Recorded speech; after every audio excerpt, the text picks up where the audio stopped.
4 minutes remaining.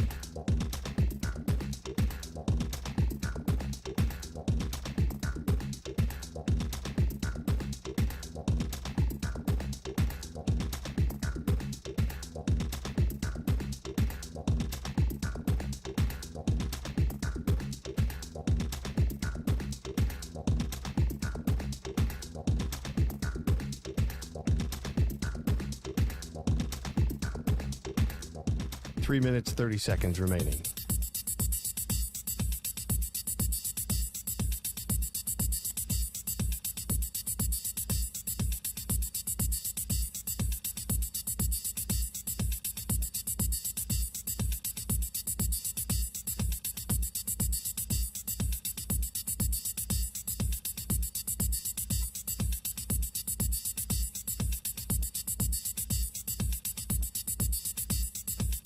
Three minutes remaining.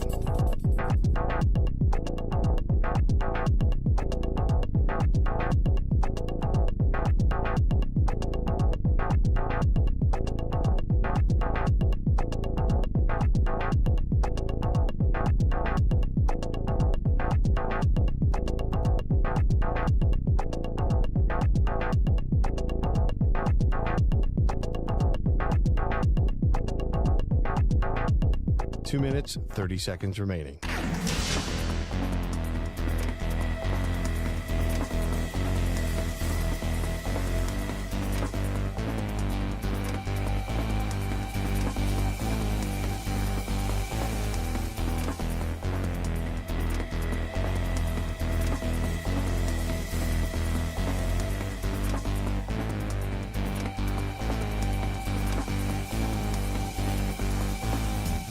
Two minutes remaining.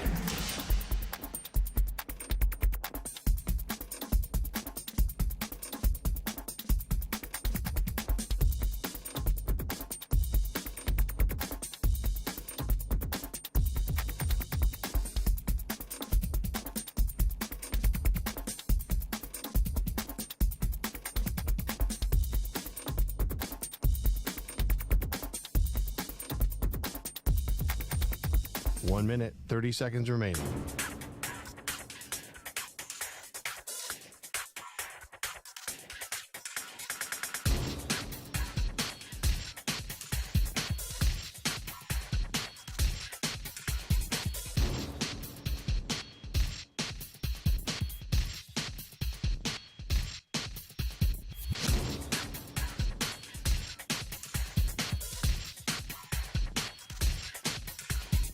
One minute remaining.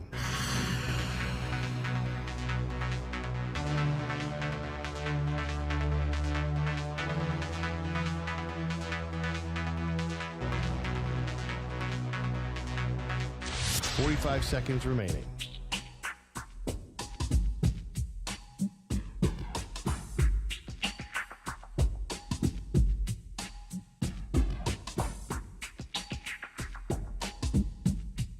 Thirty seconds remaining.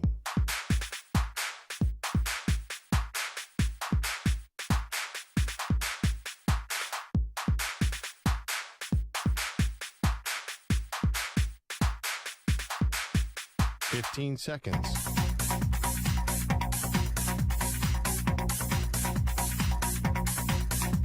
Break ends in 5 seconds.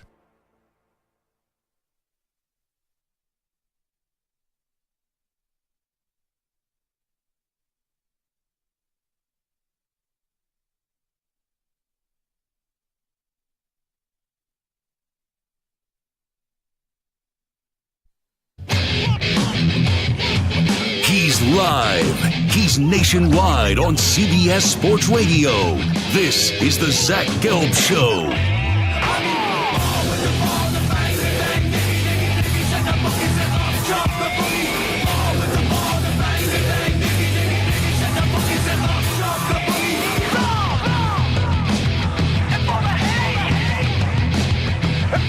Here's your host, Zach Gelb.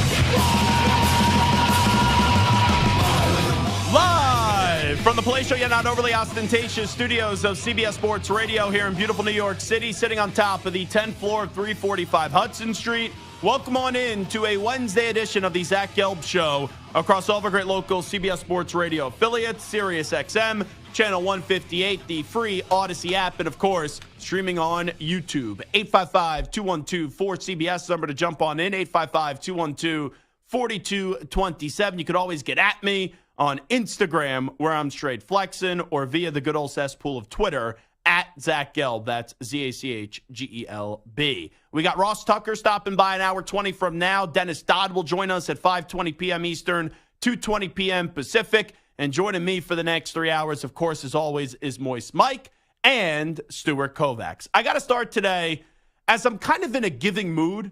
Maybe it's because we're inching closer and closer to the holidays, and there's a lot of times we start this show and we'll be critical of a team or we'll be critical of an organization. Instead of being critical, I want to lend a helping hand today to 3 organizations in the NFL: the Bears, the Commanders, and the Buffalo Bills. The Chicago Bears are trending towards a reset. The Commanders, who are in a bye week right now, they should have fired Ron Rivera the other day. They should have allowed Eric Bieniemy to take over the team and coach the team for their final 4 or 5 games of the season and just give him an audition as the interim head coach. I don't know if Bieniemy will get that job. I don't know if Bieniemy should get that job, but I know Ron Rivera's better days as a good, competent NFL head coach are behind him. He is no longer a coach, even though I love Ron Rivera a lot as a human being, that you would want on your sidelines coaching your team. So I don't think there's any harm. I don't think there is any risk for a guy who has done enough in the NFL for a bare minimum to go get an interim head coaching job in Eric Bieniemy and just see how he runs a team and what the team looks like coming out of the bye for the final month of the season. But the Commanders, they want to be patient. I think Josh Harris probably believes that even though he just got there, he owes something to Ron Rivera, and he wants to go about this the right way, the classy way, and not get rid of Ron Rivera until the conclusion of the season, because Ron had to put up with a lot of crap when Daniel Snyder was the owner of this team, and he basically became the spokesperson for the Washington Commanders. And then finally, it's the Buffalo Bills, who are coming out of a bye week. Buffalo has an enormous game up against the Kansas City Chiefs this weekend. Their season is on the line. Their season is on life support. And I said this the other day, for Buffalo to have a chance to make the playoffs, they got 5 games remaining on their schedule. They got to go 4-1. And if they don't go 4-1, they're going to be on the outside looking in come playoff time, because you don't go 4-1. I'm not great at math, but 6 + 4 gets you to 10. You don't have 10 wins in the AFC this year. I think it's going to be tough for you to make the postseason. So when I look at those 3 teams, how do we fix them? How do we provide some solutions to make sure that in future years, they're not in a position where it's, all right, you got to fire the GM, you got to fire the coach, you got to get a new player on the offensive side of the ball, you got to get a new player on the defensive side of the ball. Let's start with the Bears. I think the Bears are a 3-step process. It's coach, it's quarterback, and then it's go get another playmaker with your other first-round pick. So I think the easy thing to say is go get Jim Harbaugh. But then I read a report, the president we know of the Bears used to run the Big Ten. Harbaugh and Warren had a rocky relationship. And even though there's been a lot of reports out there that Harbaugh would love to go to the Bears and the Bears would love Jim Harbaugh, this was the first report that I did see that speculated, even though a lot of people assume Jim Harbaugh will be the next Bears coach, or they're putting that out there, that relationship or that plane ride may never get off the ground because of a previous relationship with the old Big Ten commissioner and Jim Harbaugh, which was reportedly very rocky. So let's not just go for the big fish. If the big fish doesn't want to go to Chicago and the big fish isn't a fit with the Chicago Bears, I will give you a name in division. And you got to remember, I think this would be a popular hire, but you got to remember all the time when it comes to coaching hires, the popular hire isn't always the right hire. Like when Nick Sirianni got hired, when Dan Campbell got hired, a lot of people were like, who the heck is that? What the heck are Nick Sirianni and Dan Campbell doing to go get a head coaching job? Mike McDaniel, who?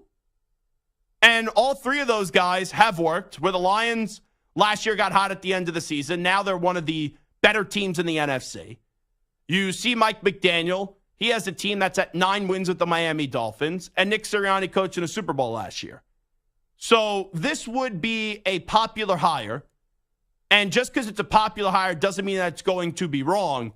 But Ben Johnson, I think you adapt. And when you look at the Chicago Bears, you need to kind of imitate what another team in your division did. And that's the Lions. The Lions were down and out for years. The Lions have been a laughingstock, a dreadful organization. And now they have a leader in place, and they have a team that I don't even want to say they have elite talent, and they're one of the better teams in the NFC. So I would adopt from now the Lions way if I am Chicago, and I would hire the offensive coordinator for the Detroit Lions in Ben Johnson. And you don't always have to hire an offensive mind, but in this case, it would make sense because not only is that offensive mind going to have to coach a new quarterback that you're going to be picking with the first overall pick in all likelihood, but when you see someone like Ben Johnson, he also comes from that Lions staff that had to build from the ground up, and they did so in NFL terms rather quickly. So Bears hire Ben Johnson. Caleb Williams, draft him with the number 1 overall pick. And I do think Williams is the best quarterback in this draft. And maybe this isn't the way that you should approach it, but because Drake May, and this may sound stupid, but because Drake May played at UNC, and you took a quarterback at 2 overall just a few years ago with a totally different regime, as that was the Ryan Grigson and Matt Nagy regime, I don't think you could hear, or I think Nagy then came the year after, but regardless, I don't think you could draft Drake May just because it would be another UNC quarterback going to the Bears like what they did with Mitch Trubisky. So take who I think is the best quarterback available in Caleb Williams at 1. You have the number 1 overall pick because the Panthers stink. Hire Ben Johnson from the Lions. And then here's a message to Chicago. Stop winning. 4 wins is enough. No more wins this year because the more you win on your own, you will push yourself down the draft board. And the Bears right now are at 5, and maybe they could move up from 5 to 3, or on your own, you could find a way to move up the ladder if you keep on losing. My 3-step plan for the Bears this offseason, Ben Johnson as head coach, then you bring in Caleb Williams as the quarterback, number 1 overall, and then with that second pick that you have in the first round, Maserati Marv, as Gus Johnson would call him. Go get Marvin Johnson. You bring in one offseason, Ben Johnson, Caleb Williams, and Marvin Harrison Jr., it's the first time in a long time that Bears fans could actually be optimistic and actually be hopeful, and that hopefulness could actually translate into victories and have some realistic long-term success with the Bears. Alrighty, next up, the Commanders. Remember earlier when I just said, just because it's a popular hire, just because it's a splashy hire, it doesn't mean it's the right hire? That's my biggest fear with the Commanders. You have a new owner in Josh Harris, who has a great background in sports as an owner in the NBA and an owner in hockey as well in the NHL. My big fear is they're just going to try to get the biggest name out there, or the name that will resonate with the fan base the most. And when you do that, it doesn't always translate to success. So I would make a safe and right hire in a guy that has been around a winning organization, or a winning culture, I should say, for the last few seasons, and is deserving, is a leader of men, is a defensive-minded coach, and he's going to have to pick the right offensive coordinator, and a guy that the last 2 years, he should have already been an NFL head coach, and that's Lou Anarumo. The Commanders should hire. It wouldn't be met with like a standing ovation. It wouldn't be sexy. It wouldn't get like a lot of number 1 segments on shows. But you don't need to do that in order to win football games. And Lou Anarumo would be the antithesis of what the Commanders have done for so many years when it's just hiring a big name for the sake of hiring a big name. And I think Lou Anarumo with Josh Harris would bring some respect back to that organization, and they would go about things the right way. And when they had Rivera, and I know he's still the head coach, but the problem with Ron was they won that division early on, below 500, and then Ron was like, oh, we got to build the roster, then find the quarterback. Then they selected the wrong quarterback, going with Carson Wentz, which I never understood that move. And then it's like, oh, we got to rebuild the roster. This roster is not, like, they need work, but it's not like you have nothing there. You have Terry McLaurin. You have Jahan Dotson. You have Brian Robinson Jr. I don't know if Sam Howell's your guy. And we'll see who remains for the defense. You just got rid of Chase Young. You just traded away Montez Sweat as well. But you bring in Lou Anarumo, who the Bengals have some talent, but they don't have great talent on the defensive side of the ball. And look at the way that defense has played the last few years. Bring in Lou, get a new GM, and build this thing the right way. And then finally, the Buffalo Bills. I don't know if they'll fire Sean McDermott, but if you don't make the playoffs, Sean McDermott should not be back as the head coach. And I'm a big-time fan of Sean McDermott. But he has taken the Bills, I think, as far as he could individually take them. And he has done a wonderful job in building this house up. But now you need to fine-tune the house. And for the last 2 years, the Bills have not run the football enough with guys outside of the name of Josh Allen. So I would do two things this offseason. I go get Jim Harbaugh. And I've been saying this since week 1 of the season when they lost to the Jets. Jim Harbaugh is the definition of what I would think of as a Buffalo Bills coach and the way that he looks. Like, he's just quirky. He fits that city. He is all football, and he knows how to win. And he also knows how to run the football. Now, I don't want to completely take the ball out of Josh Allen's hands because that would be the definition of insanity.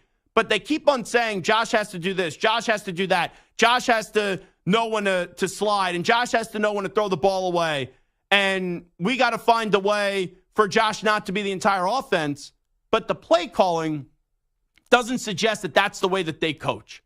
And maybe James Cook could be a solid running back. And I think he shows some spurts, just like how Devin Motor Singletary has in the past showed some signs of being a successful running back as well. So I'm not saying totally get rid of James Cook, but you bring in Jim Harbaugh. We've seen what Jim Harbaugh's been able to do with Blake Corum. We've seen what he's been able to do at Michigan with Donovan Edwards. And I don't think you go to fully being a run-first offense because that would be stupid with Josh Allen as your quarterback, but you would run the ball a little bit more. And you need another big back in there. And there is a back that's entering free agency that is getting up there in age, but he's still very productive. And maybe you could get him on the cheap where you give him a 2-3 year deal and you just load up the contract with some guaranteed money. I go get King Henry, Derrick Henry. Imagine the Buffalo Bills with Jim Harbaugh as the head coach, Josh Allen as your quarterback. Your two running backs are Derrick Henry and James Cook. You would have your tight end be Dalton Kincaid out of Utah, who's coming along now, and your other two wide receivers would be Gabe Davis, and then your first wide receiver would be Stephon Diggs. That is a nightmare red zone matchup for opposing teams. That would be what the Buffalo Bills should do this offseason. That would be my two-step plan. Hire Jim Harbaugh and get Derrick Henry, and then the Bills could get back into the Super Bowl contending conversation.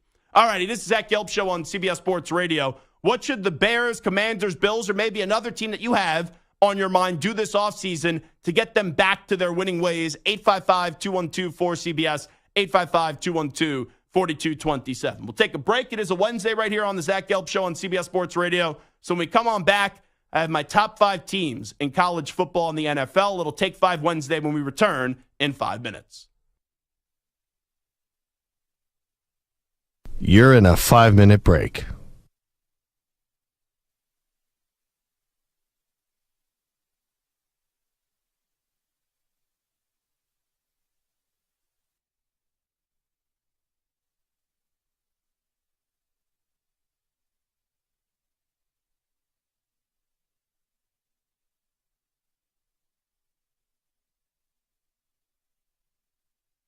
4 minutes, 30 seconds remaining.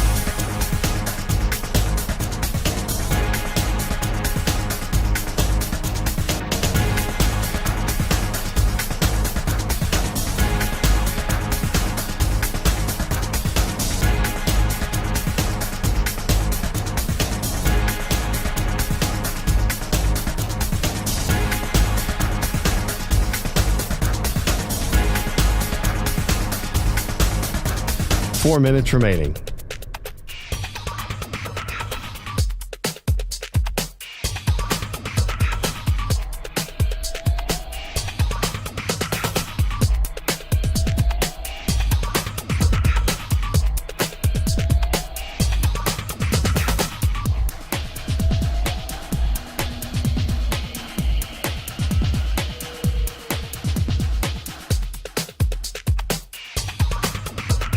Three minutes, 30 seconds remaining.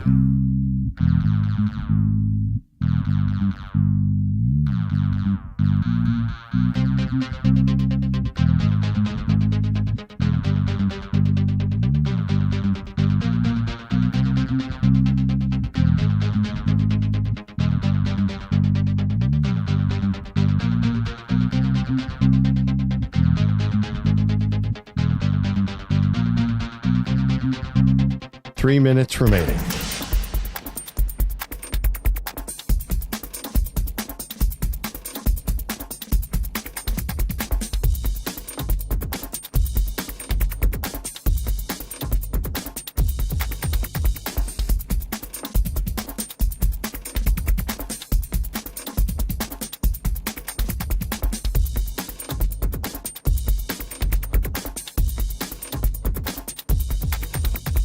Two minutes, 30 seconds remaining.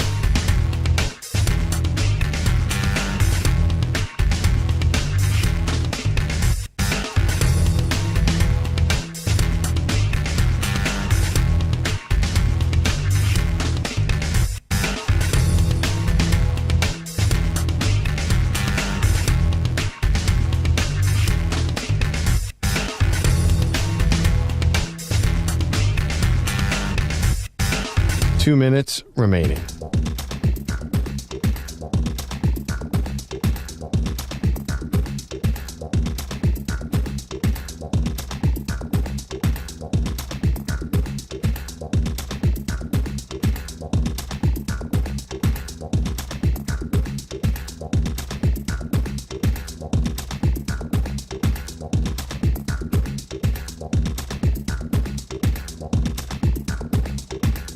1 minute, 30 seconds remaining.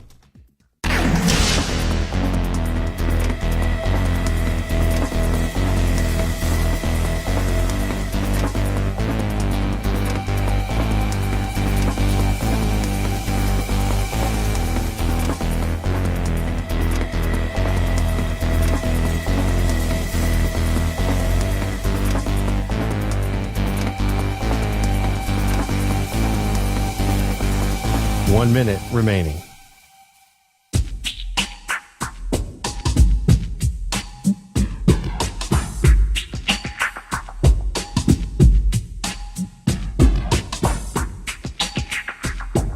.45 seconds remaining.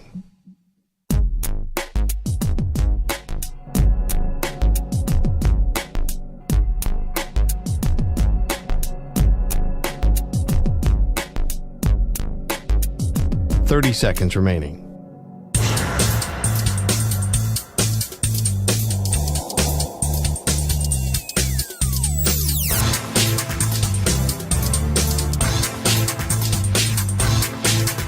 .15 seconds.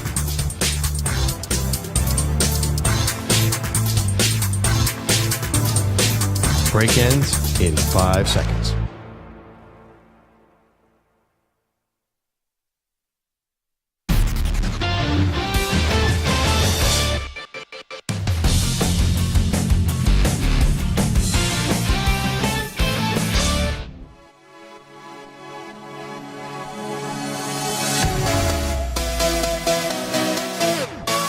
He's live. He's nationwide on CBS Sports Radio. I had no expectations for the Patriots heading into this season other than not making the playoffs. I was not a believer in this Patriot team. But why I'm waving the flag is they need to move on from Mac Jones at the end of this season. I still don't believe Bill Belichick is going to get fired. I still think when you win 6 Super Bowls and how close him and Robert Kraft are, that Bill Belichick will be afforded another opportunity next season. This is the Zach Gelb Show.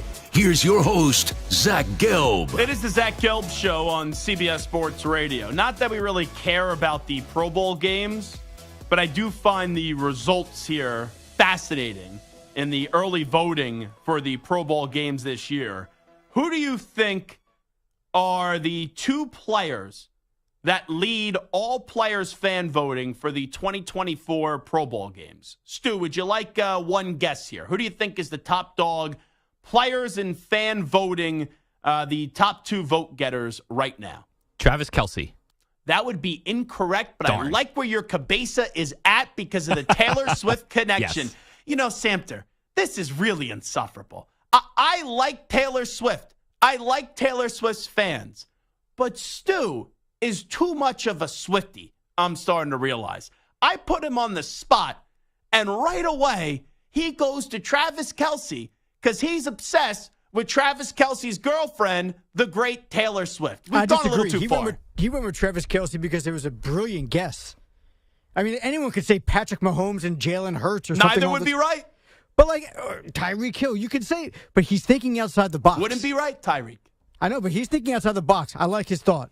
Yeah, that was an erudite little prediction there by Stu Kovacs, How but it about was wrong. Dak Prescott? That would also be incorrect. Interesting. One quarterback, or both quarterbacks, are actually in the AFC. Both are in the AFC.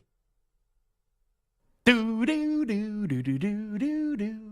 We're doing a little Lamar Jackson and Trevor Lawrence. Tua Tagovailoa. For Samter's 2 guesses, survey says, Stu? Tua Tagovailoa. Ding, ding, ding, ding, ding. Wow. See, you were on to those crazy fan bases because you have, obviously, the Swifties, and then you have the Tuanon. Tua is the top vote getter right now in fan voting for the Pro Bowl games. We got to get the second here. And I think the second is going to be tough to get, clearly. But if you use your brain a little bit, I think you'll be able to get it. Would you guys need a hint? Just wondering. I mean, I can guess every starting quarterback. But that's not fun. I'll give you one more guess each. Aaron Rodgers. Aaron, what are you, a jet hunk now again all of a sudden? I'm thinking weird fan voting stuff. Doesn't matter if he's playing or not. 4 games in, they'll vote. Now, hold on. I think Stu is going to get this here. Wait, this is AFC or NFC? This is the entire league. Entire league. Were you about to guess an AFC player? I was about to guess an NFC player. That would be incorrect. Okay. I would not go to the NFC. Okay. I would highly advise staying in the AFC. All right. I mean, We talk about this guy a lot. A lot. Russell Wilson? No. Justin Herbert? No. Josh Allen? No. Come on, guys. He's having a monster season. CJ Stroud? There we Wow. go. A rookie. I like it. Okay, good. See, but not someone that you would think of right away for the Pro Bowl because in We all of our named minds. 9 other quarterbacks ahead of him. Well, also, like, a lot of times when it comes to the Pro Bowl, we do what the NBA does. It's like, oh, you got to earn your stripes and you got to be in the league a few years before we put you in this prestigious honor, which no one ever ends up watching anyway in these Pro Bowl games right now. So I thought that was interesting. Tua Tagovailoa, according to Ian Rappaport, leads all players in fan voting for the 2024 Pro Bowl games with C.J. Stroud currently in second. 855-212-4CBS, 855-212-4227. We opened the show talking about plans to fix the Bears, Commanders, and Buffalo Bills. Let's go to Adrian in Maryland next up on CBS Sports Radio. Yo, Adrian. Yo, Zach, what's up, buddy? Doing great, Adrian. What do you got? I got a notion for the Bears. I think go ahead and keep Fields because then you got the option year, right? The 5th-year option for him. And then you trade down with that number 1 pick and get some more picks, get some offensive linemen, and then you get Marvin Harrison with the pick that you already own. I think they got to let Fields. I mean, he's getting better. If he can stay healthy, he can be a decent quarterback. Yeah, but here's the thing, though. Decent quarterbacks in the NFL, Adrian, that doesn't work. And when you are a decent quarterback, you get paid like you're a really good quarterback. I still think Justin Fields could be a good quarterback in the NFL. Let me be clear about that.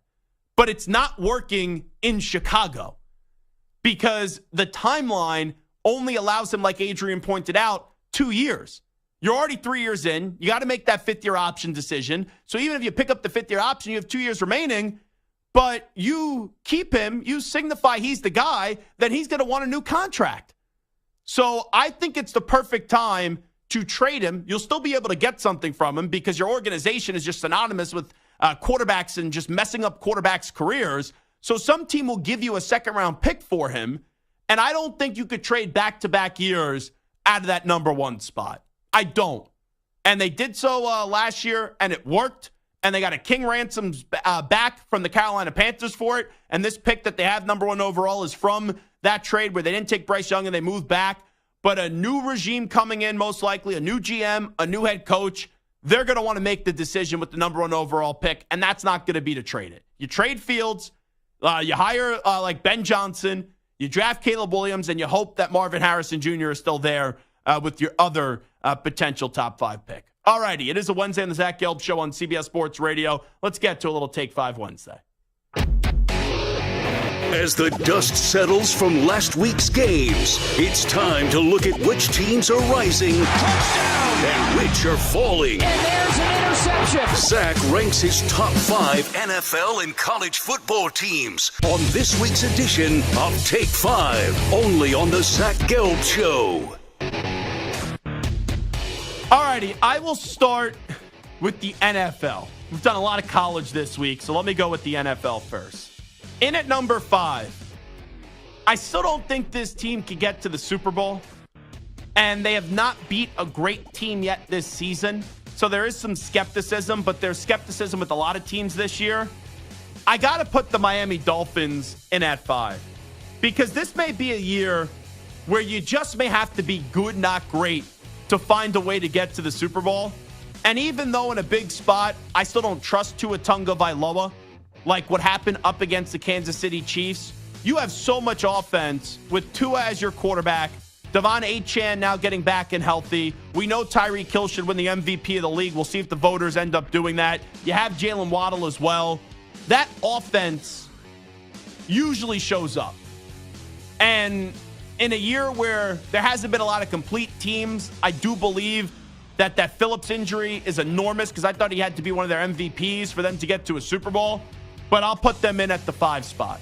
Number 4, it's the drama Dallas choking Cowboys. First off, well wishes to Mike McCarthy.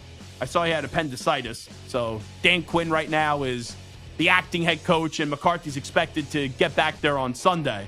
But this Dallas Cowboys team, similarly to the Dolphins, they beat the snot out of the bad teams and they can't beat the good teams. They got smacked by the 49ers. They played okay, well, up against the Eagles, but they still lost the game. They just beat the Seahawks, so give them credit to that. But I'll put the Cowboys in at number 4. Number 3, as long as this man stays healthy, there is a great chance that he'll play in his first Super Bowl this year. And that's Lamar Jackson with the Baltimore Ravens. Number 2, I know this team just got blown out. It's only their second loss of the season. They are 10-2 right now. They have a big game coming up on Sunday against the Dallas Cowboys, where if the Cowboys win in Jerry's World on their home turf, we now may look at the Cowboys differently. The Eagles win on the road. I think we settled down on some of the Eagles criticism that did derive from Sunday, but Philly's in at number 2. And then in at number 1, fair is fair. When healthy, no one has been able to stop this team. Brock Purdy's playing awesome football. Christian McCaffrey should be an MVP candidate. I know a lot of people are rocking out with their Brock out, making the MVP case for Brock Purdy. You got Deebo Samuel, who I know doesn't like me, but I'll admit he's a heck of a wide receiver, and we all know that. Brandon Ayuk is a really solid player. Kittle's great, and that defense is just absolutely awesome. And you have a really good coach in Kyle Shanahan. So those are my 5 teams this week. Dolphins in at 5, Cowboys in at 4, Ravens 3, Eagles 2, and then the 49ers in at 1. Moist Mike, you're shaking your head. I know why you're shaking your head. What say you? Speak now, forever hold your peace. I mean, I don't want to call you insane, but you might actually be losing your marbles. Yes. To not Because have the my person Kansas dressed City as a homeless Chiefs. person today calling me insane really flies, right? Listen, I might not have a home and I might look like a hobo, but I would have the Chiefs in my top 5 NFL teams. How you can leave the defending champs off this list is beyond me. I was teetering. I was back and forth. I was on the seesaw. And the offense just has not clicked. And you know what it really is? Because all year I said eventually their offense will click because you have the great Patrick Mahomes. But I, from the start, said that this defense is better than what people realize. And last week against the Packers, they made Jordan Love look like a franchise quarterback. That's starting to concern me. You know, we hyped up the Chiefs defense. You know, we've given some praise to Lions defense as well. And Jordan Love, who was like, now is getting talked about as a franchise quarterback after his 2 performances against the Lions and the Chiefs. Eventually, I do think the Chiefs will be back in the top 5, but this is a right now list.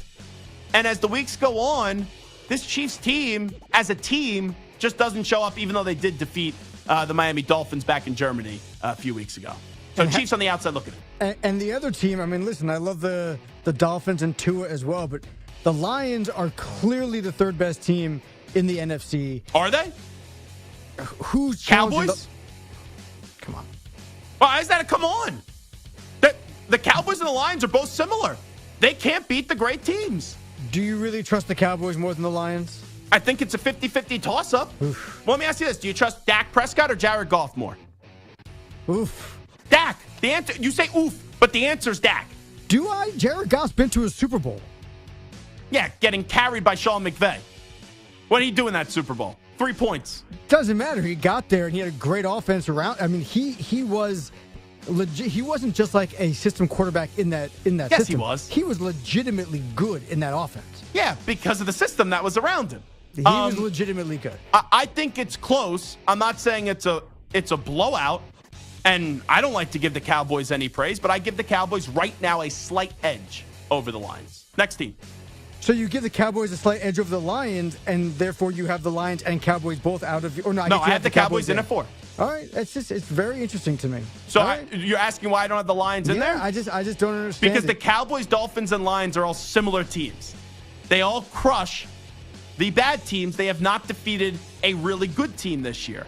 And I just trust, to explain this to you, Dak and Tua slightly more than I do Jared Goff in a quarterback-driven league. So that's my answer on that one. All righty, let me go to college here. I'm going to preface this by saying I don't think my list is going to be popular with a lot of Florida State fans. In at number 5, I'm going Georgia. Yeah, they lost the SEC championship game. It's their first loss since December 4th, 2021. Losing to Alabama is, let's say this correctly, not a great look for Georgia when you were planting the flag that you were the new team in college football and you were Alabama's daddy the last 2 years. But in the scale of the rest of the college football landscape, you only have 1 loss to Alabama. It's not the worst thing in the world. So Georgia in at 5. Number 4, Texas. Quinn Ewers playing some solid football right now. Looks like he's going to be back next year. I love the job Sark is doing, and they crushed Oklahoma State in that Big 12 championship game. I thought to myself, maybe that game will be a little bit closer than people thought because of what the big spread was. Maybe they were begging you to lay the number because everyone loved Texas going to that game and Oklahoma State would be able to be competitive. That was the farthest thing from the truth. In at number 3, everyone keeps on saying and waiting for this team to go down. They have not yet. The combination of Michael Penix and also Kalen DeBoer has been sensational. They beat Oregon twice, and Oregon, up until the results on Saturday, was one of the better teams in the country, and they had such a clean performance from start to finish until that Big 12 title game where they lost to Washington once again. So Washington's in at 3. This was the one that I thought about. Do I put Bama in at 2, or do I stay like what the committee did and did them in the 4th spot? I put Alabama at 2. Yeah, I get it. Alabama lost to Texas this year at Tuscaloosa, and they lost by 10 points. But this is a different Alabama team. And I was out in Alabama after week 2. I remember doing a Sportsman. I'll raise my hand. I got it wrong. I said Alabama will absolutely suffer another loss this season.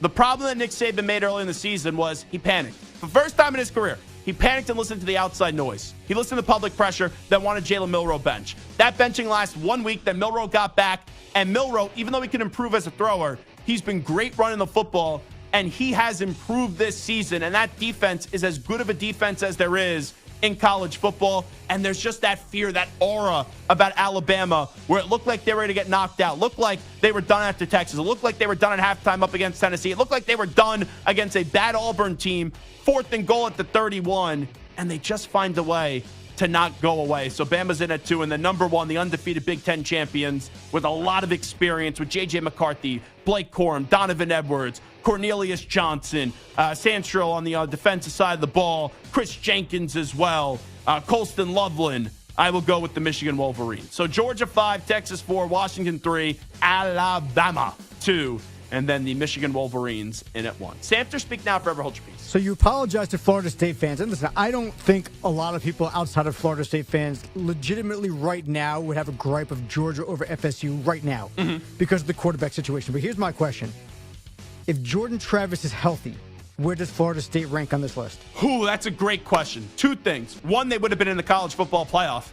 And then we would have had maybe the craziest debate ever. Because if you think Alabama-Florida State was big, the debate then would have been most likely Alabama and Texas. And I think the committee, I've been saying this all year, the committee will not leave out a 1-loss SEC champion. And Bama lost to Texas. They lost, which... But Texas is ranked higher than Bama, so therefore I think maybe the committee had Texas ahead of them. And you learned a lesson this weekend, Moist Mike. Whatever the rankings are until the final weekend, don't mean jack. Because there was a little birdie. There was someone in particular, and Stu and I talked about this. We said we weren't going to bring it up yesterday, and you think that you were going to be able to just slide right out of paying up your debts. But there was a little birdie that was in my DMs, and that was on my mentions, and they were saying, oh, Ohio State's not falling. Ohio State's going to get in over the college football playoff over Texas. And we made a dinner bet.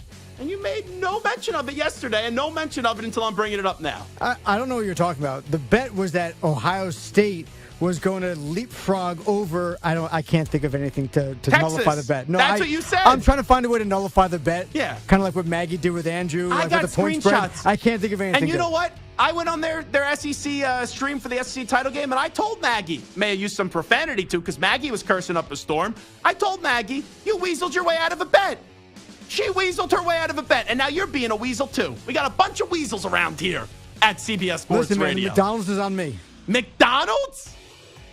Who are you, Jerry Jones? You said a Steak, meal. baby. At least a burger. You said a meal. We didn't agree on who gets to pick it. I'm choosing. I'm paying. I'm picking. At least a big, fat, greasy, juicy cheeseburger. They're too thin on the best burgers I'll at go McDonald's. is Shake Shack. All right, I'll do Shake Shack. I'll do a Shake Shack burger.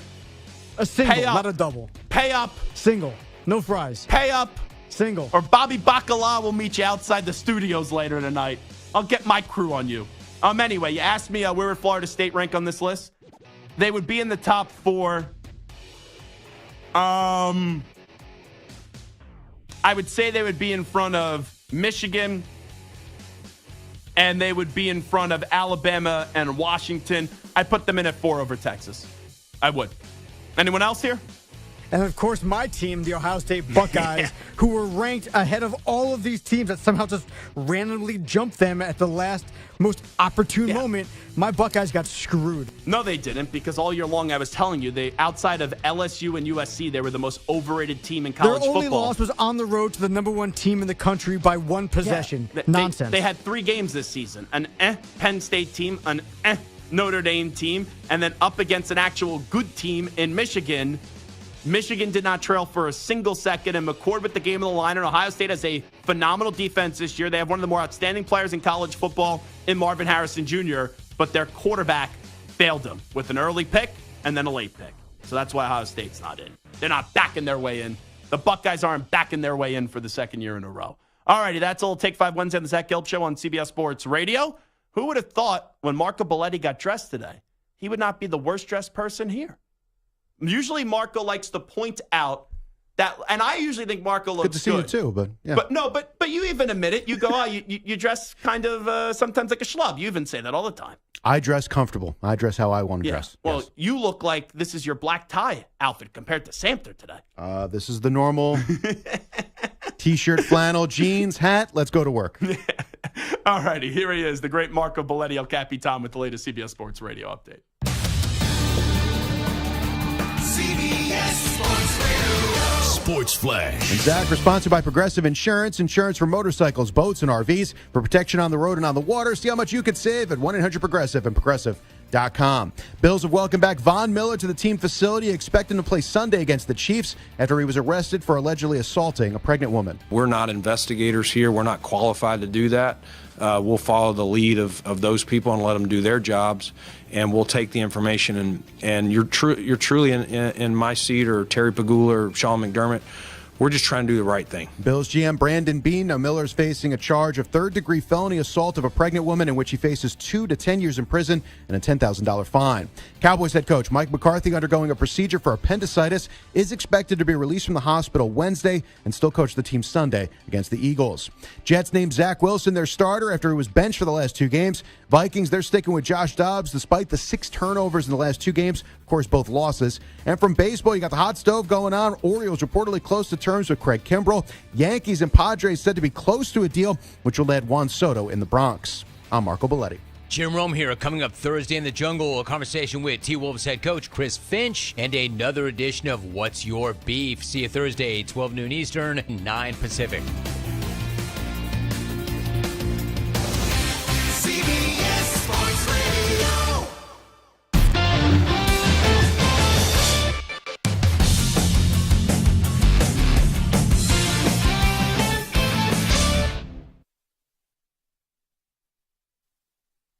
You're in a 5-minute break.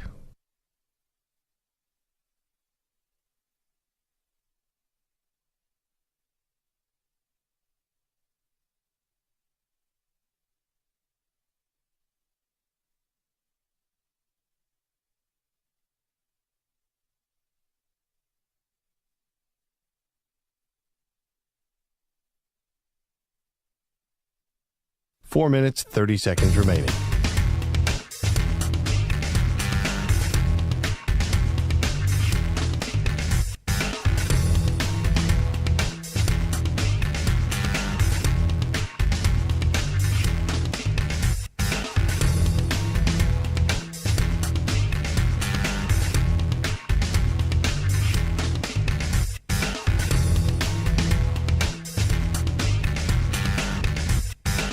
Four minutes remaining.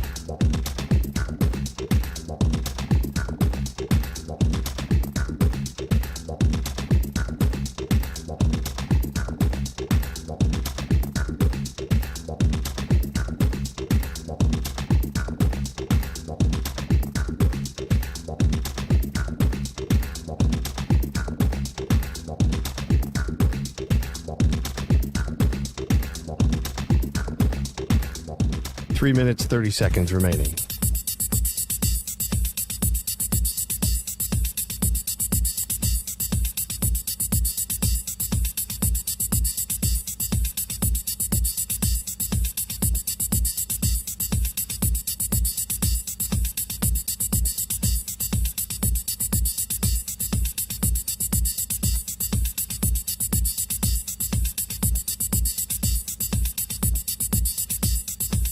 Three minutes remaining.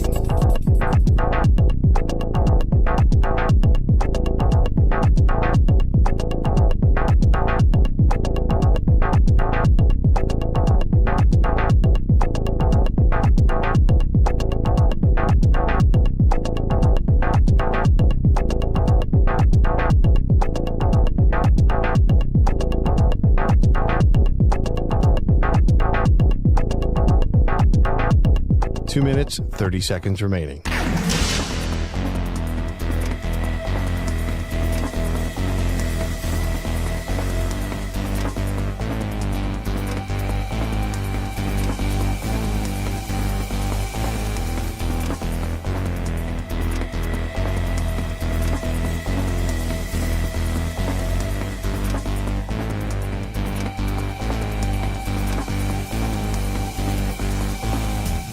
2 minutes remaining.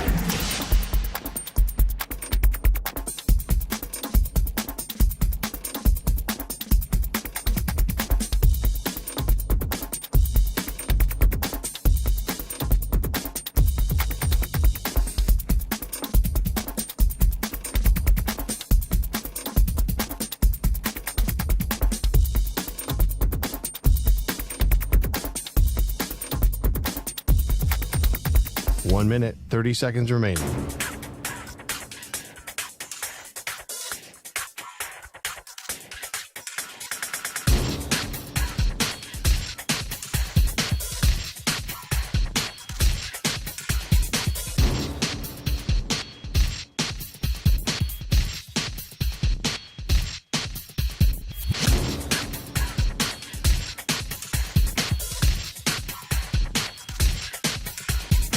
One minute remaining.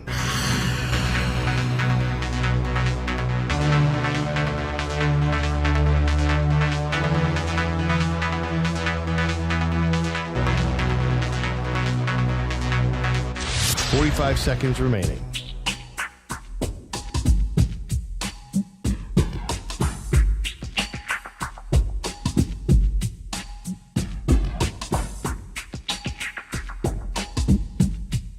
Thirty seconds remaining.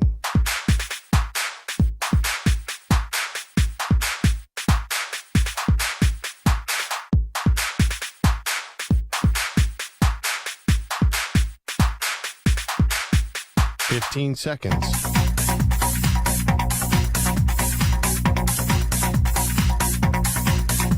Break ends in 5 seconds.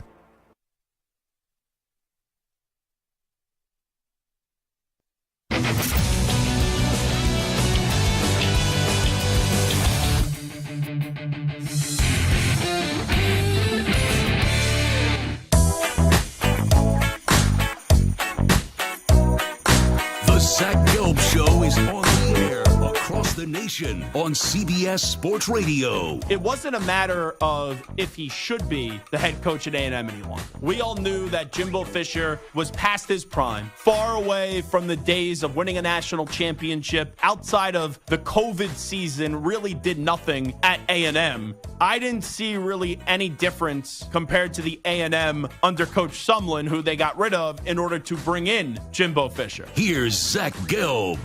All right, it's time to Ask the Pros, where you, the listener, get to ask us a question, and it's brought to you by our friends at O'Reilly Auto Parts. Simply tweet your question at CBS Sports Radio or at Zach Gelb, Z-A-C-H-G-E-L-B, using the hashtag Ask the Pros. Be listening later in the show when we might answer your question. Think O'Reilly Auto Parts for all your car care needs. Get guaranteed low prices and excellent customer service from the professional parts people at O'Reilly Auto Parts. O'Reilly Auto Parts. You can always follow me on Instagram and Twitter at Zach Gelb. And I will be at the Heisman Trophy presentation on Saturday evening. So I'll get you some behind-the-scenes content from the 4 finalists and also your eventual winner. The 4 finalists are Jaden Daniels out of LSU. You have Michael Penix Jr. out of Washington, Bo Nix out of Oregon, and then Marvin Harrison Jr. out of The Ohio State University. Now, Samter, just entertain me here for a second, because I just got a social media tweet that brings up a fair point and a fair question, and I want to respond to it. But I'll just give you the numbers here of 3 wide receivers. And you tell me, without knowing the name, but just based off the numbers, who you think the wide receiver would be that got an invite to New York for the Heisman Trophy presentation. 86 receptions, this is receiver 1. 86 receptions, 1,546 yards, and 14 touchdowns. So wide receiver A, 86 receptions, 1,546 yards, and 14 touchdowns. Wide receiver B, 81 receptions, 1,383 yards, and 14 touchdowns. Or wide receiver C, 67 receptions, 1,211 yards, and 14 touchdowns. So just based off of those 3 wide receivers, who do you think, off just the numbers, should have been the wide receiver invited to New York for the Heisman Trophy? A, B, or C? I mean, just from numbers, but Yes. numbers, don't tell the whole Just story. numbers. But just numbers, obviously the first one. He had the most reception, the most yards, and the most touchdowns. Mm-hmm. So that's Malik Neighbors. So, LSU. Yes, of LSU. Troy Franklin was receiver B out of Oregon, and then 3 was Marvin Harrison Jr. out of the Ohio State. So I just got this tweet from Lugnut, who's a big listener to the show in Oregon, and he goes, I know overall he's better, but what are we doing with Harrison Jr. being a Heisman finalist? Both Neighbors and Troy Franklin had better seasons. This is just because he has the name, right? Let me just answer the question this way. And I like Lugnut a lot. Good listener and good social media presence. It's not just because he has the name. It's because Marvin Harrison Jr. is the best wide receiver in the sport. And not only that, let's do this exercise. The quarterback of LSU throwing the football to Malik Neighbors. He's Jaden Daniels, the odds-on favorite to win the Heisman Trophy. The quarterback throwing the football to Oregon's wide receiver, Troy Franklin, is Bo Nix. He is a Heisman Trophy finalist. The quarterback throwing the football to Ohio State's Marvin Harrison Jr., Kyle McCord, who, oh yeah, by the way, just put himself in the transfer portal because either he knew Ohio State was bringing someone in the transfer portal at quarterback, or he wasn't guaranteed his starting position for next year. And it's not even close with the quarterback Bo Nix is, the quarterback that Jaden Daniels is as well, and Jaden Daniels having like a historical season in the sport, that those two guys' receivers are going to have better numbers just naturally because Kyle McCord is like a fine quarterback, is an above average quarterback, but he's not an elite college football player like Bo Nix and Jaden Daniels are. And those receivers who both had great individual seasons. Like, don't get me wrong. You still have to have the individual greatness to be anywhere close to getting those numbers, but it's not an evenly weighted scale when you look at who was throwing the football to Marvin Harrison Jr. If you look at the overall yards per game for offenses, LSU number 1 in the nation, Oregon number 2 in the nation, Ohio State 37 in the nation. So clearly the LSU and Oregon offenses were just kind of like spread, wide open, big play offenses. And those two receivers, while great, got to benefit from them. And that's why we see a lot in college sports. These guys put up these ridiculous numbers. Doesn't mean that they're the better receiver or the better player. Clearly, Marvin Harrison, when you just put him on a field, was just dominating and was just a man among boys. And you could just tell by watching he was the best receiver in the sport. And it's not like Ohio State doesn't. I know they dealt with some injuries. Like, they had a lot of other talent around him with Henderson, the running back, Ibuka, the other wide receiver too. But go back and watch the Michigan game. Like, that game shouldn't have been as close as what the final score indicated. The only reason why it was close was because Marvin Harrison Jr., who they didn't even use enough in the game, and he still went for 4 or 5 catches for 120 yards and a touchdown. He was the lone player and the lone source of offense for Ohio State that day that kept Ohio State in the game up against Michigan. So that's a perfect example why my main man, Bill Belichick, gets in front of the podium and says, stats are for losers, stats are for losers. Because stats tell a story, and clearly the stats, and this is not knocking Neighbors or Franklin, they're incredible wide receivers, but stats don't tell the entire story. And there's no doubt about it, my preeminent wide receiver in college football this year is Marvin Harrison Jr. So that's why he's a finalist for the Heisman Trophy, and Troy Franklin and Malik Neighbors aren't. Because of who the quarterback was. And look how still great the stats were for Marvin Harrison Jr. All right, this is Zach Gelb Show on CBS Sports Radio. We'll take a break. When we come on back, who are 3 NFL teams that I'm buying stock in for the final 4 or 5 weeks of the season? Also, is Alabama the most feared team in the playoff? And did Michigan get screwed with their first-round matchup? We'll discuss on the other side. Ross Tucker still to come at 4:20 p.m. Eastern, and Dennis Dodd at 5:20 p.m. Eastern.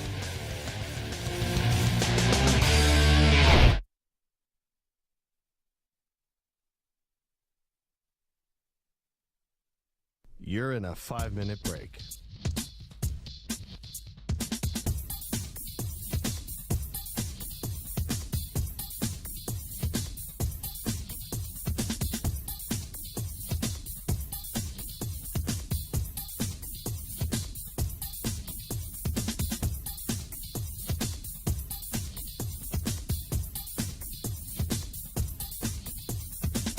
4 minutes, 30 seconds remaining.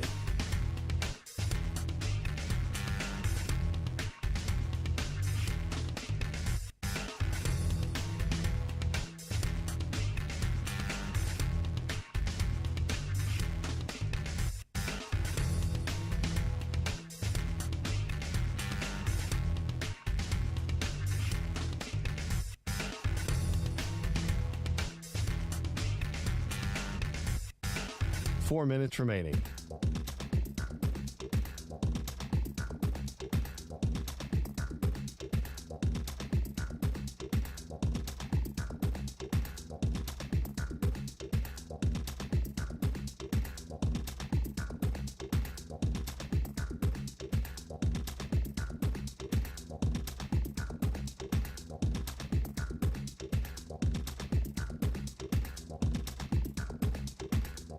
Three minutes, 30 seconds remaining.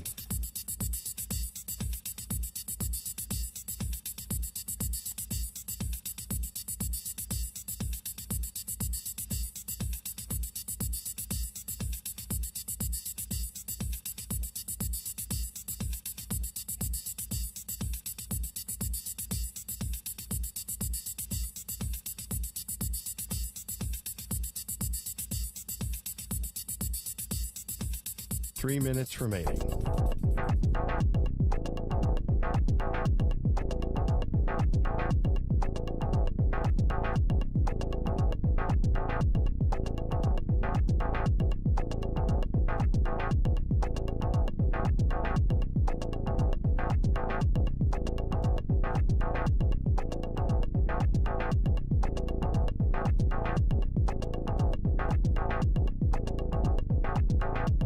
Two minutes, 30 seconds remaining.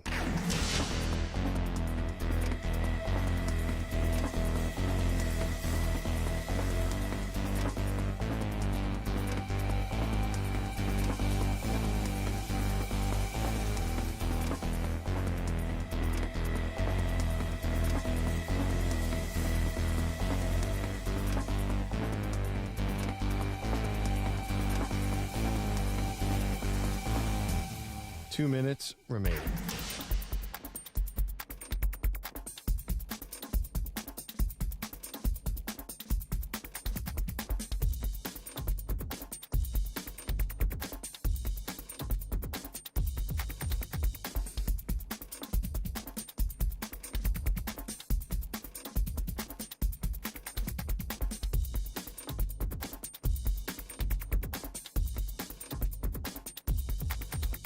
One minute, 30 seconds remaining.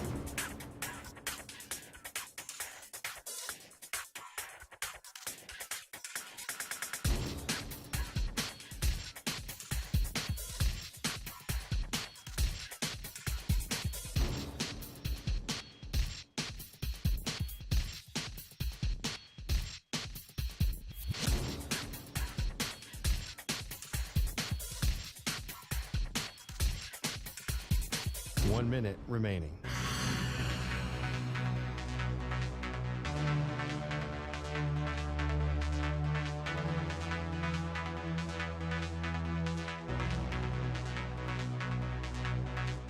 Forty-five seconds remaining.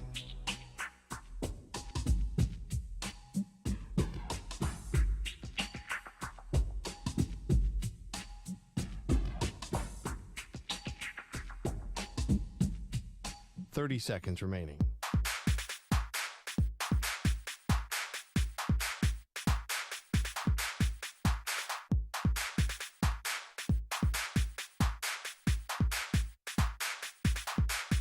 Fifteen seconds.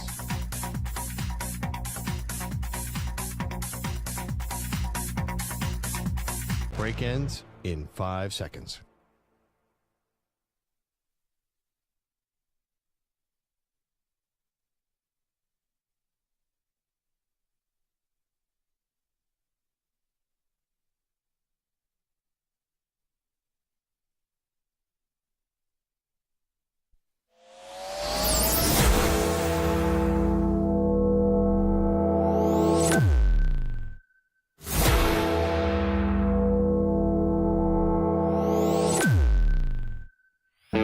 He's live. He's nationwide on CBS Sports Radio. This is the Zach Gelb Show. All righty, rocking and rolling hour number 2 of our radio program. That's right, it is the Zach Gelb Show, coast to coast on CBS Sports Radio. Ross Tucker going to stop by 20 minutes from now. And then in an hour 20 from now, we'll go around the college football landscape, delve into the transfer portal. A lot of big quarterbacks' names are already in the portal with Dennis Dodd, CBS Sports college football analyst. All righty. Let me start with 3 NFL teams that I'm buying stock for the rest of the season on, and then we'll get into a little Alabama being potentially the most feared team in the college football playoff. Number 1 will be the Miami Dolphins. Now, people may say, Zach, real big bold of you. The Miami Dolphins, they are the number 1 seed in the AFC right now. And you look at Miami, they already have 9 wins. You're buying stock now? Well, I bought stock in them for most of the season. I picked them to win the AFC East before the year did start. But as of late, and this narrative may be out there because of me and others, and it's just the factual part of this conversation, you look at the Dolphins, and they are a team that has defeated a lot of bad teams, but then when going up against good teams or teams that we thought were going to be good, like Buffalo, you have Kansas City clearly in the mix there, the Eagles clearly in the mix there. They're 0-3 against those teams. Well, down the stretch, Miami plays Tennessee on Monday. They'll kill them. They play the Jets on the 17th. They'll kill them. Bad teams. But then they end the season with the Cowboys, the Ravens, and then the Buffalo Bills. I think the Dolphins are going to go 4-1 down the stretch. I think they beat Tennessee. I think they beat the Jets. And then they take 2 out of 3 with the Cowboys, the Ravens, and the Buffalo Bills. And by the end of the season, we will look at Miami, where right now, even though my Take 5 rankings may not suggest this, but I'm saying what a lot of people will say, that the 2 teams that they feel most confident in to get to the Super Bowl right now would be the Chiefs and the Ravens in the AFC. And I have a feeling when the postseason starts, because of the fear that that offense has with their high-octane offense, we'll be looking at the Miami Dolphins as a force to be reckoned with for the playoffs. Number 2.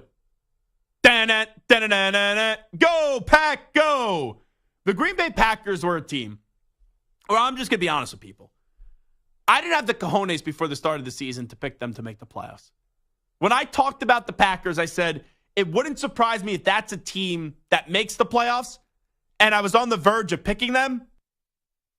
But then, when push came to shove, I didn't put them as one of my 7 teams in the playoffs. But now Green Bay is on a 3-game winning streak, not just winning back-to-back games, now on a 3-game win streak, taking down the Chargers, the Lions, and the Kansas City Chiefs. And that game against Kansas City was enormous for them. And now they have like a little fun kind of aura to them. Well, they'll play the Giants coming up on Monday. They'll crush the Giants. Then you play Tampa Bay, should be a win. You play Carolina, should be a win. And then you wrap up the season with the Minnesota Vikings and the Bears. Like, there's not a game on their schedule. I'm not saying at 6-6 they're going to win all these games. But there's not a game on their schedule for the Green Bay Packers that they can't win. And it always doesn't work out that way, especially even though Love is in his first year in the league. It's his first true year as a starting quarterback. Like, they may lose a game where Jordan Love doesn't play great that they were expected to win. But I got a feeling that this team is going to get 3 more wins, bare minimum, with their remaining schedule. And they get 3 more wins, they're going to be a playoff team. Because you get to 9 wins on the season, you will make the postseason this year in the NFC. You get to 10, you'll be a lock. So I like the Packers now with a solid defense. And we saw what that defense did up against Mahomes and company. And we'll see where the health is with Christian Watson. You're going to hopefully get Aaron Jones back. And Love is starting to play some of his better football. Like the Packers, I'm not saying it's going to get to this level of being elite the next year. But the Packers right now are reminding me of who the Lions were at the end of last season, where they got off to a slow start. They were rocky out of the gate, but then after November and after Thanksgiving, they start to take off and they end the season on a really positive note. Now, for the Lions, they beat the Packers last year, Aaron Rodgers' final game at Lambeau Field, and even with that victory, it wasn't enough to get into the postseason. I think there's going to be 3 or 4 more wins, bare minimum, on their 5 games remaining on their schedule, and they will find a way into the postseason this year. So I like where the Packers are going. And then finally, the last team that I'll buy stock on, it's the Houston Texans. And I alluded to this yesterday, and now I will just go out and fully say it. The Houston Texans are going to have 12 wins. The Texans are going to end the season on a 6-game winning streak. The Texans are going to win the AFC South. C.J. Stroud's going to be the offensive rookie of the year. DeMeco Ryans is going to be the coach of the year. And C.J. Stroud, I don't think he'll win the MVP. I think it should go to Tyreek Hill. I don't know if it will go to Tyreek Hill, but there's going to be a big MVP push for C.J. Stroud. Because you look at their remaining games, and sure, same thing could be said for Jordan Love. And I think C.J. Stroud has a higher ceiling than Jordan Love. But maybe when you're a young quarterback, you lose a game when you're a young team that you're not expected to lose, you end up happening. But down the stretch, the Texans' schedule, they play the Jets. They stink. They play Tennessee. They play Cleveland. They play Tennessee. And they play Indianapolis. Like, maybe you lose a game to Tennessee because sometimes you split divisional games. And the Colts have been a heck of a story with Gardner Minshew and now without Jonathan Taylor as well. Maybe Jonathan Taylor's back for that final game of the season. But I love what I'm seeing from the Texans. Will Anderson Jr. starting to play like he's a number 3 overall pick. He joined us yesterday. C.J. Stroud. Yeah, there's going to be adjustment after losing Tank Dell. But I love just how confident and I love the leader that C.J. Stroud is. And DeMeco Ryans just has a certain energy to him. And they called him Mufasa when he was a player in the NFL. He was an extra coach on the field with the Texans or with the Philadelphia Eagles. I'm buying a lot of stock with the Houston Texans right now. I think they'll end the year on a 6-game win streak. They'll have 12 wins, and they will be the AFC South champions. So those are 3 teams that I'm buying stock in on right now: the Dolphins, the Packers, and the Houston Texans. All righty. Let's get a little college football here before we go to Ross Tucker coming up in about 10, 12 minutes or so. Alabama. The Alabama conversation, moving past, should they have been in the college football playoff? Did Florida State get screwed? Moving past all that conversation that we've had on Monday and Tuesday of this week. I'll ask you the simple question. This is not, is Alabama the best team in college football? But is Alabama the most feared team in college football? And with the 4 teams remaining, I don't get how anyone can get in front of a microphone and not say that Alabama is the most feared team remaining. Not the best, but the most feared team remaining. You have the legendary coach, the greatest college football coach of all time in Nick Saban, doing one of his best coaching jobs ever. You have a dominant defense, and you have a quarterback that everyone gave up on earlier in the season. And now that quarterback, even though he's not this well-finished product, he is a good and a solid quarterback now with what he is doing. And he could kill you in the run game as well. I don't see how anyone would say that Texas, who beat Alabama by 10 this year in Tuscaloosa, how Washington, and I have all the respect in the world for Kalen DeBoer and Michael Penix Jr., and Kalen DeBoer's lost 7 or 8 games in his career, and his 2 years at Washington, he only has 2 losses, and they're by 8 points or less. Even Michigan with Jim Harbaugh and a team that has experience, a team that's been in the last 2 college football playoffs. I don't see how anyone could right now make the case that Alabama, out of the 4 teams remaining, not the best, but how they're not the most feared team in the country. Because we all thought they were dead. We all thought they were donezo. We all had the fat lady singing in week 2. No, it was over. They were finished. Their chances of getting to the playoff were shot. And even when it got glim at some times, even when you thought for a little bit that they were going to lose the game, and there was times where maybe a talk show host speaking into the microphone right now may have tweeted out that their season's on life support, and they're debating pulling the plug, and they're about to pull that plug. Alabama, they found a way to rise from the dead. Alabama was the Undertaker in the casket to go a little WWE on you, as I see the Undertaker, or I believe it was the Undertaker. I was going to say the Big Show, but it wasn't the Big Show. It was the Undertaker who was handing out that championship belt at the Big 12 championship game. But you had the Undertaker rise from the casket, rise from the coffin. And now everyone's looking at that schedule, and everyone is saying, Bama's the 14th? Oh, they put Bama in? And doesn't it kind of feel, and I'll hold off on my predictions, I still don't know which way I'm going to go, but everyone right now, whether they want to admit it or not, is thinking, man, isn't the College Football Playoff Committee going to be proven true? Isn't the villain of Saban and the villain of Alabama going to rise back up and snatch the throne back? Because we've seen in this Alabama dynasty, there's been some teams that have taken the cape for a little bit. You know, Alabama's been a generous host.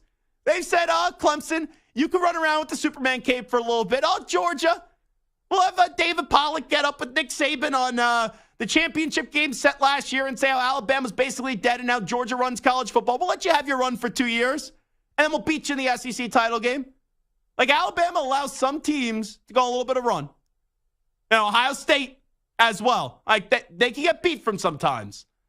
But when you stir that pasta sauce, you can have some other ingredients, but we all know what the best ingredient is that rises to the top. And in college football, even when you think they're going to the bottom, they find a way to get to the top, and that's Alabama. And they have that fear factor.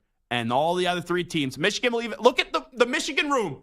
When they announce, all righty, the 4 seed is going to be Alabama, it was, we wanted it to be Florida State. And people could spin it. Oh, they were just shocked like everybody else because they thought Florida State was going to get in. No. That's coming from someone who is a Michigan fan. Even the Michigan players, they could say whatever they want right now. They were hoping it was Florida State. Doesn't mean on game day that they're going to be intimidated by Alabama and they can't win the game. But they knew the easier road travel, Samter, was the Florida State Seminoles with Jordan Travis out, popping up on that 4 spot, and they did it. And even if it was Texas, right, they would have preferred anybody else except for Georgia or Alabama. And that's what I was waiting to say. As soon as you were done talking about the fear factor of Bama, the reaction in that room was a deflated Michigan team who said, we have busted our butts all year long, steamrolled everybody, beat everybody, and our prize is to play Alabama in the first round of the college football playoff? Alabama. Like, no, thank you. And like you said, the Jalen Milroe and the Alabama team of earlier in the season that lost to Texas ain't the same. It's not the same team.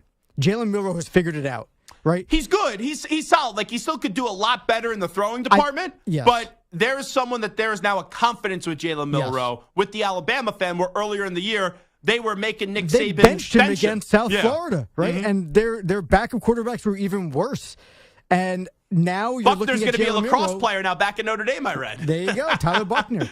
At the end of the day, Jalen Milroe, I think he's a little bit better than serviceable. I think he's. Oh, yeah, sure. I think he's a potential. I mean, if he stays around for another year or two, he could be in the Heisman race. He'll be back next year. Yeah. He'll be back next year. Yeah, Now, I can see him in the Heisman conversation next year. he was starting to scream 2 weeks ago, like, give me the Heisman Trophy. You didn't earn the Heisman 4th Trophy and this year. 31. I mean, come on. That's a pretty respectable. At that moment, that was the play of the season. That was the Heisman play of the season. Wasn't but I think, though, when he's maybe that wasn't the first time then that he said give him the Heisman Trophy. If he did so after the Auburn game, maybe I missed it. But I thought it was the week prior where I remember him screaming. Well, no, it was after that play where he was screaming on the field, "Give me the Heisman, give me the Heisman." But it was right after that play. Gotcha. I mean, it was literally he threw that ball, the touchdown scored, and then the cameras rolled to him, and he's running around, "Give me the Heisman." That was some touchdown. That was really. It's still crazy. How do you let that happen? I don't know what I'm still more shocked about. That we had a 4th and goal at the 31, or that they got the touchdown. Like, what's more surprising to you in that situation? The touchdown, or that it was 4th and goal at the 31? The touchdown. I mean, literally. I guess you're right. But I've never seen 4th and goal at the 31. Like, you know that scoregami thing whenever there's a crazy score that's ever happened before that count goes, oh, it's scoregami? I've never seen 4th and goal at the 31. It was 9-on-5. 9 defenders and 5 receivers, and he was wide open. It wasn't like it was a Hail Mary jump ball. He threw it to the back of the end zone. The guy was just open. Yeah, it was wild. Terrible defense by Auburn. May have put Hugh Freeze back in that hospital bed where he's got a coach from when he was at Liberty with how dreadful that was. All right, it is the Zach Gelb Show on CBS Sports Radio. One more thing that I'll just say. Michigan fans, though, because I have a bunch of buddies that are Michigan fans. They're like, oh, got Alabama. The committee really screwed us. Let me just remind you, Michigan fans, you were the same Michigan fans last year that were already securing your national championship game reservations when you got TCU. This is now the third year of you guys getting into the college football playoff. I don't care who the opponent is. You got to find a way with the experience that you have and how well-rounded your team is to get to that national championship game, regardless if it's up against Alabama or not, and we know that it is. All right, we'll take a break here on the Zach Gelb Show on CBS Sports Radio. One of my favorite football analysts in the country, former NFL offensive lineman Ross Tucker, will join us next. You're in a 5-minute break.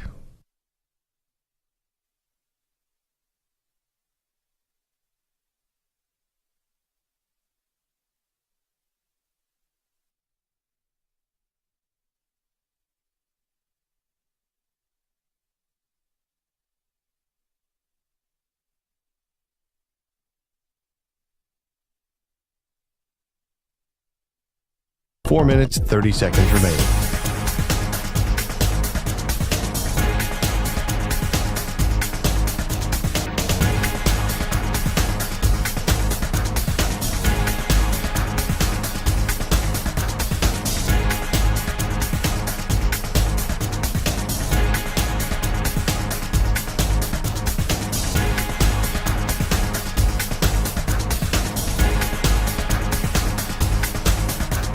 Four minutes remaining.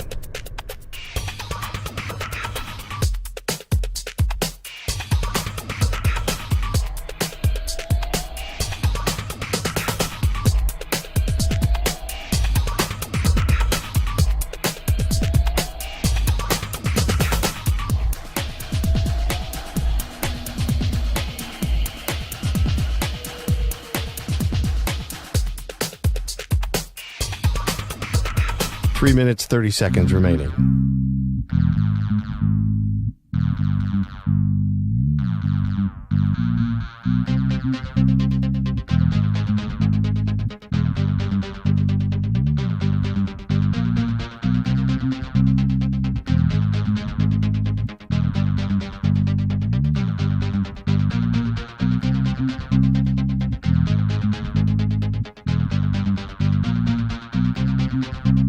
Three minutes remaining.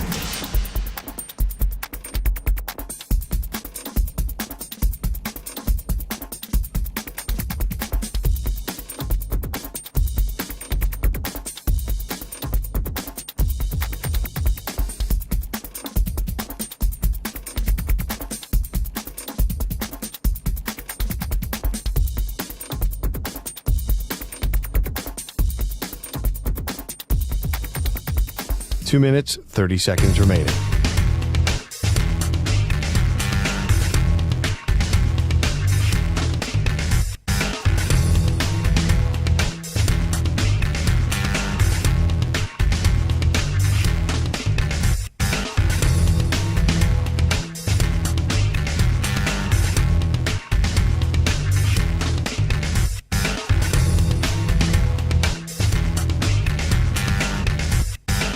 Two minutes remaining.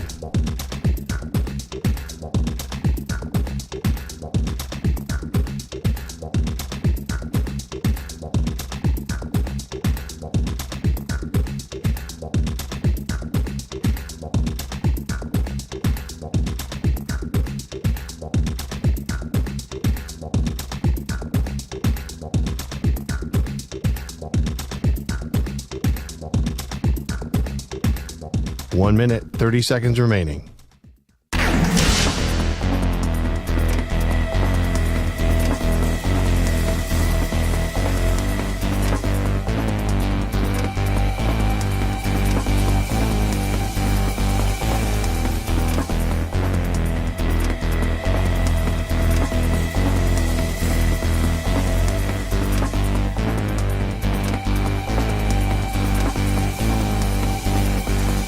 One minute remaining.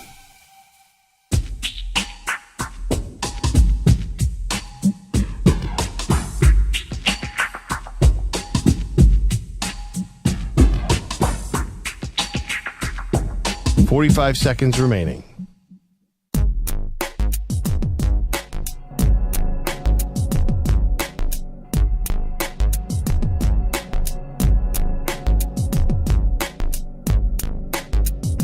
30 seconds remaining.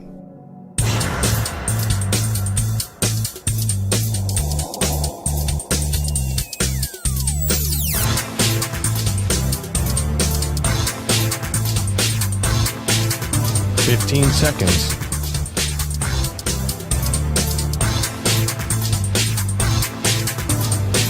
Break ends in 5 seconds.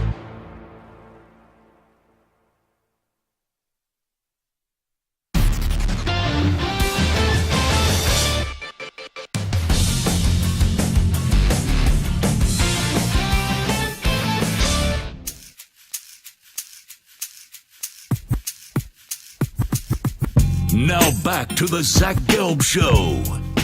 All righty, this is Zach Gelb Show on CBS Sports Radio. Now joining us is the host of the Ross Tucker Football Podcast. And you can check him out on social media at Ross Tucker NFL. And Ross always comes to us on behalf of myfrontpagestory.com. And go get the best gift ever right before Christmas, Hanukkah, all the holidays as well. Ross Tucker, how are you, my friend? I'm doing great. Dude, you're looking jacked, Zach. You look awesome. Thank you. I would say that you're looking awesome, too, but you're wearing a Penn State shirt. What the heck is going on with you? What do you want me to wear? I don't know. Go back to Princeton. Go back to any other team in college football. Like, I love Pat Kraft, but come on. James Franklin, I can't support him. You know what? First of all, I live in central Pennsylvania. Secondly, I think at some point Franklin or Penn State actually gave this to me. I don't think I actually bought it. I think I got it like in a gym bag or something. And thirdly, dude, I wear Princeton stuff pretty much every day to the point where it's obnoxious. And I'm taking my daughters to and from hip hop class tonight. And I don't want the other parents to be like, oh my gosh, this dude's wearing Princeton stuff again. Like I'm like the guy that wants to make sure everybody knows that I went to Harvard every time I go to school. So I'm trying to not be that guy tonight. Yeah, I do always feel very dumb when I talk to you because you're just at a different intelligence level than yours. Not at all. Not at all. Listen, I was a football meathead way before football helped me get into Princeton for school. Way before that. Ross Tucker here with us. Getting back to the football. Eagles get blown out by the 49ers at Lincoln Financial Field. Now they have a game up against the Cowboys on Sunday Night Football in Jerry's World on a scale of 1 to 10. 1, no concern at all. 10, all the concern in the world. Where's your concern level with the Eagles right now? Probably, it's a good question. Probably about a 3 or a 4. So I lean more towards not being overly concerned. Now, that's not the same as saying that I think that they're going to win the game necessarily or that they're going to, go on another run here because this is a really tough spot for them, Zach. I mean, this would be a win that the Eagles would be a really nice win for the Eagles. Let's be honest. The Cowboys have to win this game. Yeah. Like to have a realistic chance to get to their first NFC championship game since 1996. I think if you're the Cowboys, you pretty much have to win this game because the wild card road is just so tough, Zach, right? I mean, 3 road playoff games as opposed to the Eagles, they're still battling it out, obviously, for that number 1 seed, which I think they overdid it. I think they overweighted it. I think 2 home playoff games for the number 1 seed, as opposed to having to play 3 games, including 1 on the road with the number 2 seed. I mean, Zach, they might have the same record, right? Like Niners, Eagles, or whoever, they might have the same record. And the path for those 2 teams is so different, it bothers me. So I still think the Eagles are a really good team. I thought they would lose to the Niners. Not sure I thought they would lose in the manner in which they did, but I thought they would run out of gas and lose the game, and that's what happened. The Dallas point that you bring up, you're right. Like, the game mattered for the 49ers more up against the Eagles, and now it matters more for Dallas because there's a few teams this year, like the Lions, the Dolphins. I'll throw the Cowboys in there as well. They all have really good records, but when they go up against that next step, it's like, are they really ready to be a great team in the NFL, even though the record indicates they are? And to your point, Zach, those teams, they haven't really shown for the most part. We can go through. I know the Lions beat the Chiefs in the opener, and I'm sure the Cowboys have a good win at some point. But for the most part, those teams have not beaten good teams. So to think that if they're not the number 1 seed, that they can then go and win 3 games against good teams seems unlikely, right? Like who's picking the Dolphins if they're not the number 1 seed to go to the Super Bowl? Probably nobody. Same with the Cowboys. Like, we haven't really seen these teams beat a really good team, let alone 3 really good teams in consecutive weeks, to believe that they're going to do that. People will still end up picking, maybe the Chiefs or the Ravens or, the Eagles or the Niners. Ross Tucker here with us. Ross, Tyreek Hill through 13 weeks of the season is on pace for over 2,000 yards, over 130 catches, and 17 touchdowns. I don't have an MVP vote, but if I did, he would get my vote right now. What says you? I'm okay with that. Yeah, I'm okay with that. I think the interesting thing about that is he more valuable than Tua Tagovailoa on his own team? And I would submit to you that he probably is. Now, the problem with that is a lot of times that's a product of who else on the roster. Like, if you had a great backup quarterback, then maybe Tua's not as valuable. And I don't know how you feel about Mike White or Skylar Thompson or whatever. And obviously, my whole thing is this. If you were playing the Dolphins and you're a defensive coordinator, would you rather them be without Tua or be without Tyreek? Tyreek. And I would submit to you, I think that they would rather the Dolphins not have Tyreek. I think they'd rather deal with Tua and the other guys as opposed to Mike White, but they have Tyreek Hill because he's just so scary, and you have to account for him in everything you do. And McDaniel does an unbelievable job of getting him open and getting him in, these situations where he's a game wrecker. He is an absolute game changer. It's funny because, there's a lot of momentum now for Purdy as MVP, Zach. I'd rather McCaffrey. And I'm fine with that. I think he's excellent. But I also kind of wonder, like, if you ask the Niners players if it's Purdy or McCaffrey, I'm not sure they would all say Purdy. Like, if you ask them who's the most valuable player on your offense, I don't know that they would all say Purdy. I think some of them might say McCaffrey. Well, it's funny that you bring up McCaffrey because when I did this take yesterday, I said Tyreek's my MVP, and if it's not Tyreek, it would then be Christian McCaffrey. But you know what this has become? There hasn't been a quarterback to not win the MVP since 2012. It now just goes to whoever the quarterback is for MVP, and then Offensive Player of the Year is the best non-quarterback. Yeah, and I don't know when we all decided that, Stupid. Right? Like, I'm actually okay with it. Like, if we just put it out there. Yeah, but you can't have the MVP be a quarterback, and like the MVP voting, the top 4 will be quarterbacks usually, right? Maybe not this year, but usually. But then the Offensive Player of the Year will be like Justin Jefferson or Tyreek Hill. So wait, let me get this straight. So the guy that got second in MVP voting isn't the Offensive Player of the Year, or the MVP himself isn't the Offensive Player of the Year. But somehow we all just kind of go along with it and be like, yeah, it's kind of funny. And I'll take it a step further, Ross Tucker. I think you could make a case. One of these teams make the playoffs and they stay healthy, which I know Myles Garrett's dealing with an injury. Myles Garrett and TJ Watt, by the definition of the MVP, I don't know how many players are more valuable than them this year because both of those teams don't have a quarterback. It's a very good point. And I think when Myles especially is banged up for the Browns, you see that. Really look at the record for both those teams without those guys. It's actually remarkable because usually, like, I have a betting podcast, the Even Money betting podcast, right? And usually, Zach, defensive players, non-quarterback, they don't really move the betting line that much. You know what I mean? Like maybe a half a point, whereas quarterbacks, it can be a 4, 5, 6 point swing. But you would think at this point, based on the body of work that we have, that there would be a difference in the point spread, a significant one, if TJ Watt and Myles Garrett weren't playing. I'd love to know what it would be for the Dolphins if Tyreek Hill wasn't playing. But then that also goes back to your initial question, which is if Tyreek Hill wasn't playing, the betting line would not change as much as it would if Tua wasn't. It just wouldn't. So then what the books are telling us is Tyreek's not as valuable as Tua. I like this conversation. I also hate part of this conversation because to make the case for Tyreek, you have to kind of knock Tua Tagovailoa, and I think Tua has shown this year he's a good quarterback, but I'll just go back to last year in the playoffs against the Bills with Skylar Thompson, the third-string quarterback. The Dolphins almost went into Buffalo and won. So I think like that also factors in. And you know what's so funny about you saying that, Zach?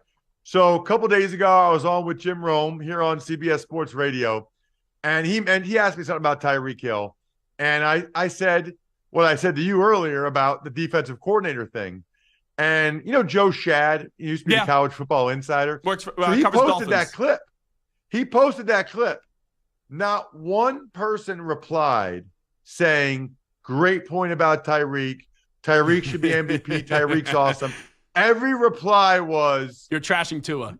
I'm trashing Tua. Welcome You're a to hater. the Tua-non. Tua's a great player. It's so funny. It's so funny. Like, I didn't say a single negative thing about Tua. Not a single negative thing about him. Yeah, well, welcome to the world that we live in. Ross Tucker here with us. Another game, like we talked about the Cowboys having something to prove this week. Seattle now all of a sudden is 6-6, and they have a tough one going to Santa Clara up against the 49ers. Can you give me an argument why the Seahawks could win this game coming up on Sunday afternoon? Yeah, here's what it is. Forget turnovers or flukes or whatever. It's very simple. Letdown game for the Niners. Letdown game, right? The Niners had revenge on their mind ever since the NFC Championship game. I remember when the schedule came out, Zach. It was big, And Kyle Shanahan made a comment about being thankful that they're not playing the Eagles till week 13 because that way they'll have their whole team, which I thought meant, by the way, that Purdy wouldn't be available for the opener at the time. But since when does a coach do that? Since when does a coach – Well, he knew what his locker room was saying. Right, but since when is the coach in April already talking about a Week 13 game? So I think the Niners are poised for a letdown here. And I also was really impressed with Geno Smith and the receivers for the Seahawks against the Cowboys. Now, they've had 10 days to rest and prepare. So unlike the Niners, who had the rest advantage against the Eagles, now the Seahawks have it. And I still think, even though they're playing well, Ambry Thomas and Trevarius Ward, I still think that's the way to beat the Niners. I still think you got to attack them with Lockett and Jackson Smith and Jigba and obviously DK Metcalf. Big plays in the passing game. Hufunga's out. So I think the Seahawks have those two things going for them. Do I think they'll win the game? No. But I think that's why I took the Seahawks and the points on the Even Money Betting podcast, because I just think that that's enough for the Seahawks to be able to keep it close at least. Ross Tucker, where do you have Bill Belichick coaching next year if you had to make a prediction? I think it's Washington or Carolina. Ooh. Because I think it's somewhere where they're looking to change the culture and or get some credibility, which I think both those franchises are sorely lacking, right? You've got the last 20 years for the Commanders, the disaster, and a new owner who I think, interestingly, both of these guys, Zach, are hedge fund guys, right? Both Josh Harris for Washington, David Tepper for Carolina. What does that mean? That means they realize that there are ebbs and flows to a market. Like they realize that you're going to have down years. And how have those guys made a lot of their money? Buying stuff at the bottom, like buying stuff when it's down and then watching it go back up. They probably might look at Belichick as that. Okay, so they have a terrible quarterback in Mac Jones. They don't have a good roster. Did this guy just forget in 3 or 4 years how to coach football? Probably not, right? And with everybody being so upset up in arms in Carolina right now, I think that there's a possibility that Tepper, it's a credibility factor for both these guys, right? You bring in Belichick, no one can really criticize that move, right? I mean, he's one of the best coaches of all time. They can't say it's a terrible hire. And then he breaks the all-time record for wins with your franchise, and you get to celebrate that like that's something you did. I think he goes to one of those two. I would say the Commanders over the Panthers, if that's the choice, because Josh Harris, I believe, would get out of the way and let Belichick do his magic. I don't think Tepper tries to pretend he's the football guy when he's not the football guy. That would not go over well with Belichick. Exactly. That would not be a real good match. So maybe he's better with the Commanders, but you never know. Maybe the Chargers think that Belichick, that would be the best what one. He did with Brady all the time. Maybe they think that Belichick just needs a good roster, and the Chargers certainly have that. And I'll give you one more. I've been saying this since September after they lost their first game of the season. Jim Harbaugh, the perfect fit is Buffalo. What do you think about that? Jim Harbaugh to Buffalo. Boy, a lot of people think Jim Harbaugh to Chicago. That's the one I've been hearing a lot of. I think that's possible. I don't think that the Bills will let go of McDermott. I don't. They might, but I think we're going to see. I mean, I wouldn't have a problem with it. It'll depend on how they finish, but I think Pegula might give him one more year. So right now, if we had to blast this clip out on social media and get a bunch of people riled up, because I know that you always love that after the whole Tua conversation too, Ross Tucker. You got to tell me through 13 weeks who you feel most confident playing in the Super Bowl coming up in February in Las Vegas. Who would the two teams be? Ooh. If I had to pick right now, man, I guess I would go Niners-Ravens rematch. What was that, 10 years ago? The Harbaugh 11 Bowl. years I think ago? it was 2014 or 2013, something like that. Yeah. Yeah. I think I'd probably go Niners-Ravens rematch. But, just like we talked about the ebbs and flows of a market, and there's still more ebbs and flows to be had. You know what I mean? Yeah. Well, Lamar's got to stay healthy. Like Lamar gets hurt, they're screwed. And he's been hurt the last 2 years. Right. And also some of these teams that are 9 or more wins, like, the Lions or Dolphins or whoever, maybe Eagles, who knows, they're going to start to play bad and vice versa. Some of these teams are going to really start to turn it on. And I'm curious to see how much the Ravens can turn it on without Mark Andrews. But right now, based on what I've seen so far, I think I'd go Ravens-Niners. All right, last one before we get to my front page story. And it's a great gift and highly recommended for so many people, especially during the holiday season. Green Bay Packers, Jordan Love, playing really well the last few weeks. Where's your confidence at with Jordan Love right now? Pretty darn high, as is my confidence level with that franchise. They're remarkable. I mean, they have 5 receivers. 3 of them are rookies and 2 of them are second-year guys. Their 2 tight ends are both rookies. I mean, that is impressive. And they're making the playoffs, too. They probably are. I don't even know. I got to look at the sports books. Like, can I start to bet a future, their season win total over for next year right now? Because I would like to do that for the Green Bay Packers, because I think that they have a chance. I mean, even the injuries they've had on the offensive line, they weren't expecting these 2 guys to be their tackles. It's impressive, man. Really impressive. All righty. Everyone needs a good gift this time of the year. We're getting closer and closer to the end of the month, and people are like, uh-oh, I don't know what to do. Is that your mother, right, I'm assuming? No, that is my wife's grandmother. Oh, with the little one. I didn't see the little one there. Yeah, so tell them about my wife's front page grandmother. story. She calls her Oma, and it's the front page treatment we got her from myfrontpagestory.com. She loved it. She actually passed a couple years ago, but that's one of the reasons why we're so happy we did it, because now we have it, right? And when she moved into a senior community, we got her that story. Dude, Zach, she read it every day. That's awesome. And I know a lot of guys are driving right now and have no idea what to get any of their loved ones for the holidays. You're probably just thinking like a gift card or something. Make this the year that you do something special and unique. Just go to myfrontpagestory.com.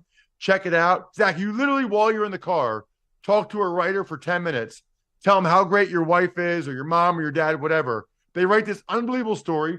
You see it. It looks like it's on the cover of the newspaper, framed, beautiful. Thought it was Sports Illustrated. Give it to them and be like, yeah, I want something special for you, honey. I had a story written about you. They love it. And then when they read the quotes like, I never thank her enough, everything she does for the family, they cry every time. Waterworks, if you want to make your wife cry happy tears, myfrontpagestory.com. If you want to look as jacked as Zach Gelb does right now, myfrontpagestory.com. That's the key. How about that? Ross Tucker can come on anytime he wants. Ross Tucker, we appreciate it. Great to see you. See you, bud. There you go. Ross Tucker joining us on the show. Always love my conversations with Ross. I've known him a long time, going back to my first job in local AM radio, which was in the Princeton market. And Ross, always a big supporter of the Princeton program. Stu actually worked at that station, too. I was Stu's boss. I didn't even know Stu was one of my employees when we go back to that station. When I got here at CBS Sports Radio, Stu's like, oh, I know you from 9:20 a.m. New Jersey. I go, how the heck do you know that? You go, I was one of your employees. It was during a transition where Stu was leaving, and I was just named the boss there. You must not have been a very good boss. I was great. They were crying when I left. I mean, very disappointing. What can you do? Stu worked on the weekends on Sundays. I wasn't going in on Sundays. All right? That was Monday through Friday. No Saturdays, no Sundays. And it was not a good paying job. So if I didn't think No, it was a it good wasn't. paying job, Stu. Yeah, not at all. It must have been good enough for paying a job that he's affording Taylor Swift tickets. That was years later. Yeah, that was like 15 years ago. Trust me, none of that changed from 920 the Jersey got Stu. Hey, he's those stuffing Taylor that piggy Swift bank. tickets. Stuffing that piggy bank for a rainy day. Yeah. What, all 75 cents? Here's the latest CBS Sports Radio update. El Capitan, Marco Belletti.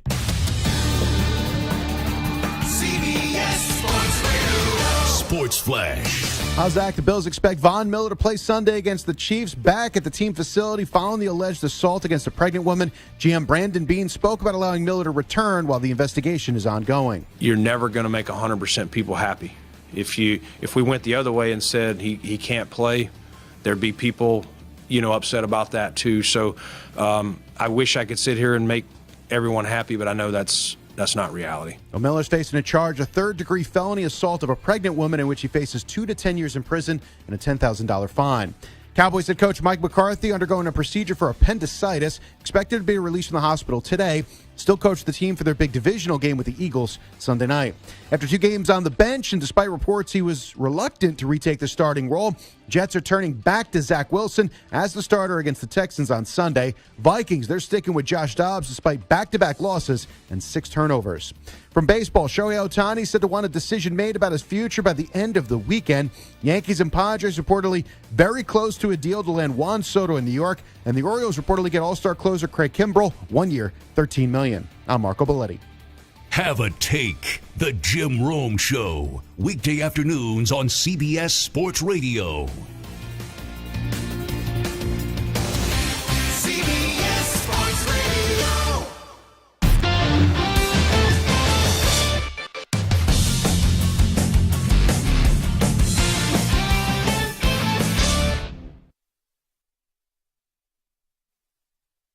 You're in a 5-minute break.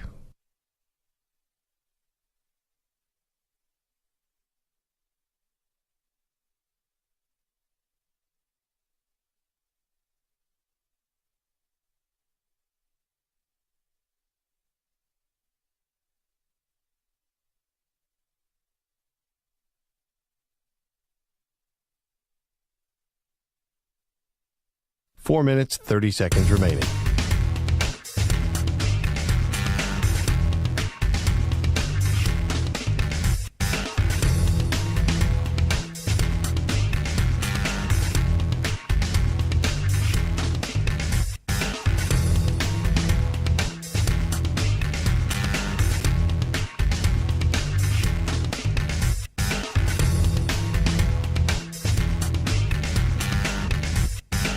Four minutes remaining.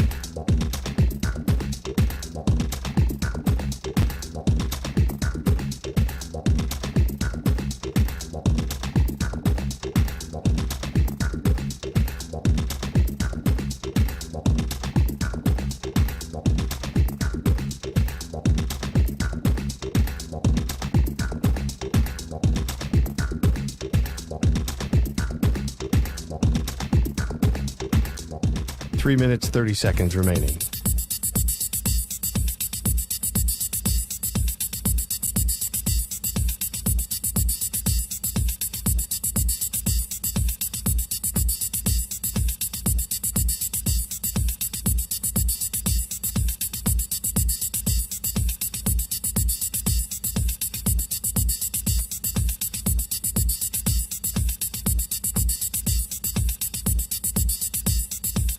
Three minutes remaining.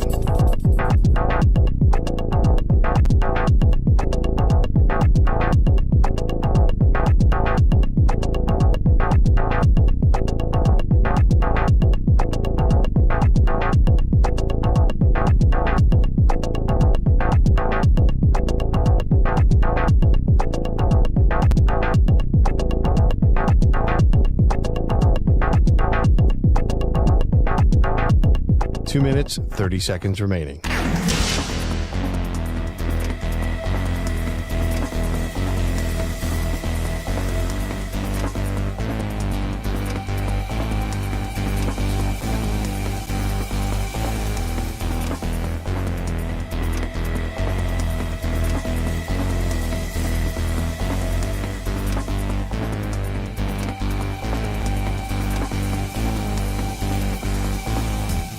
2 minutes remaining.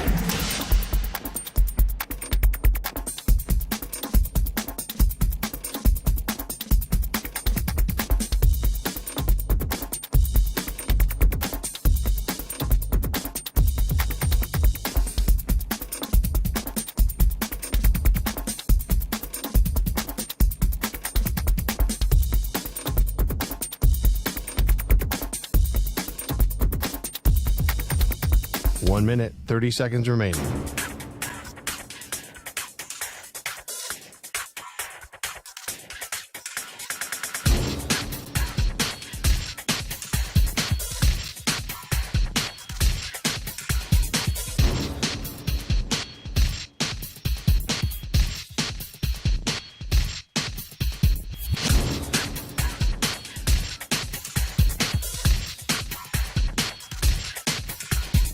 One minute remaining.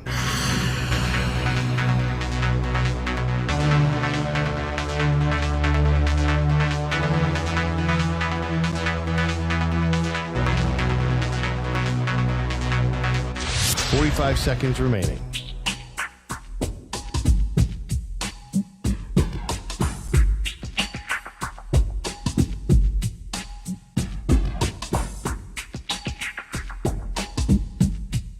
Thirty seconds remaining.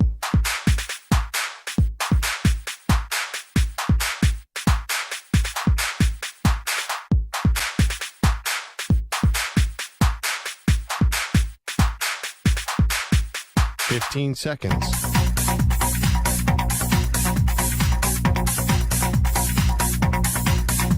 Break ends in 5 seconds.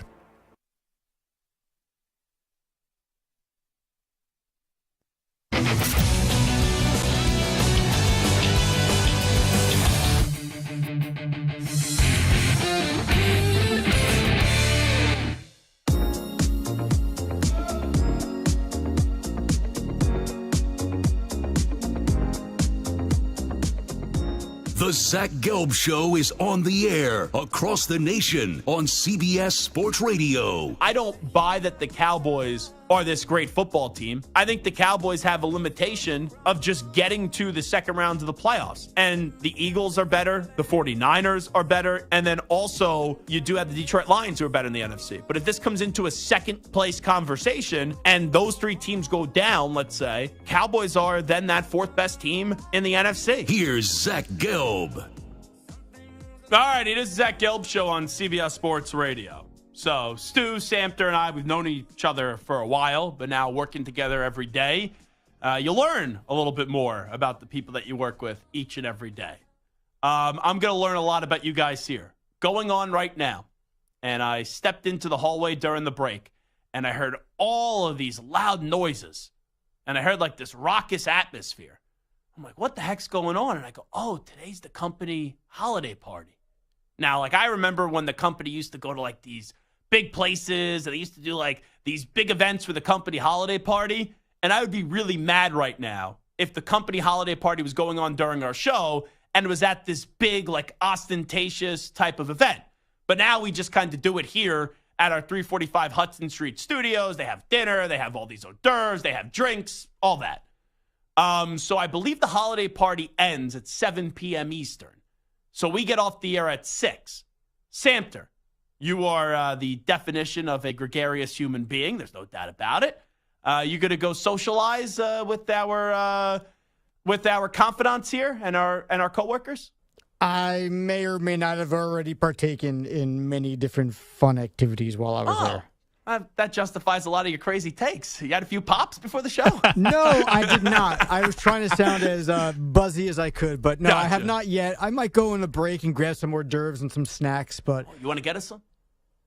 I mean, isn't that what I'm here for? I could use a pig in the blanket. Ooh. Is that what they have there? I'm assuming. Now, so you don't... It seems like you'll go for a quick second. Yeah, I'm not going to stay for the full hour after the show. Okay. Stu leaves the studio as quick as end. This show ends. Stu comes in. 10 to 6, baby. Great to see you. Got to go make the train. Got to go home. Got to go see the missus. Stu is lickety split. Right, I've right seen when him the here show 5 ends. minutes after. Say it again? I've seen him here 5 minutes after the show ended. If I don't leave by 6:01, I miss my shuttle. So I almost think like Stu is betting like the under on how quickly it takes him to get home from work with how quickly he darts out of it. And no problem with it, right? You do all your responsibilities. You're here early. Stu gets it. What time do you get in here? 10 or a few minutes he after. has Jim Rome responsibilities too. So Stu's here for a long time. That's not taking a shot at Stu's work ethic. Are you going to stay afterwards? As long as it's not like totally dead at 6 o'clock, I will stay. I'll stay till 7 or whenever it's still stuff going on. I do think it's a good rule of thumb. Like if you are, because we have a large company, right? That's the New York City holiday party. Like if you're in Pennsylvania or you're in D.C. because there's some crossover, I don't think you need to come to this company holiday party. But if you're a New York City employee or you're a New York employee and you come to this building at least 2 or 3 days a week, I do think it's a good idea to at least show face at the company holiday party. Now, I wish I remembered that it was the company holiday party because I was showering right before the show today, and then I'd make my trek over to our studios, it's about 25 minutes walk from my apartment. And sometimes when I take a late shower in the afternoon, I just have no desire to put on jeans. So even though I have a collared shirt and I look all professional, blah, blah, blah, I have sweatpants on. So I'm going to show up to the company holiday party, and I stick out like a sore thumb. Like, I can't hide. I'm not a small human being. Everybody knows that. Ross Tucker, by the way, said, I look jacked. Thank you very much, Ross. I love Ross Tucker. But I think it could be a bad look, me showing up to this company holiday party in sweatpants. Based on how people dress here, I am very confident you will not be the worst dressed person. But that's on our side. That is on the on-air, Fair. Just I don't know. radio If you see side. some of the sales floor, I mean, they show up like They're in suits all the time, the salespeople. What salespeople are you looking at? All the I go into the sales pit a lot, and I rub elbows with people in the sales pit. I think the salespeople dress very nicely. You don't think so? I mean, some of them do. The younger Says the ones guy come in with like leggings and a T-shirt. You know what? I'm on to you. Before you criticize someone's appearance, all day you look like a bum. I'm about to say you look like a bum today. You're taking off the hat. Now, you don't you put the hat on.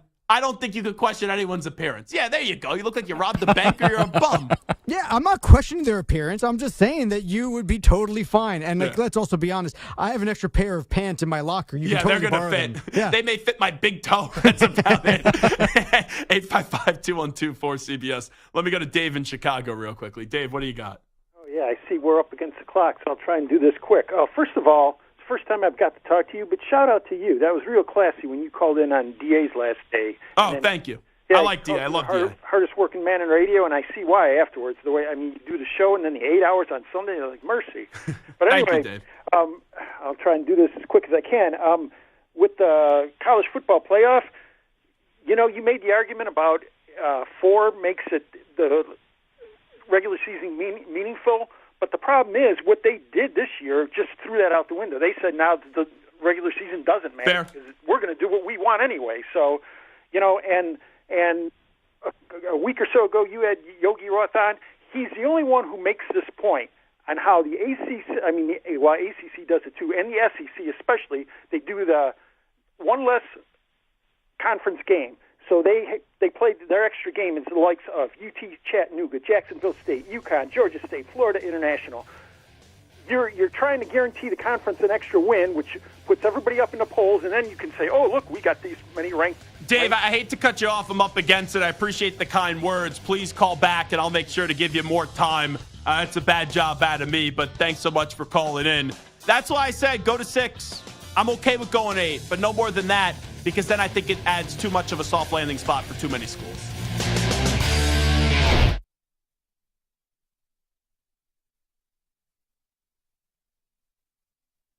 You're in a 5-minute break.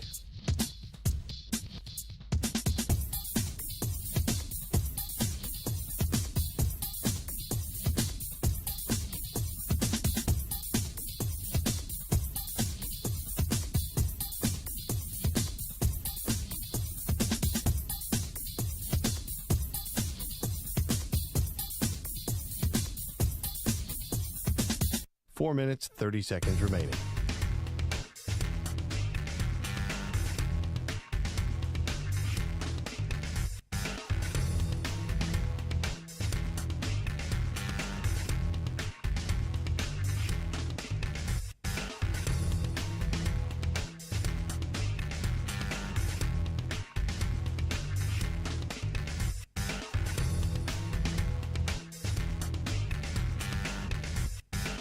4 minutes remaining.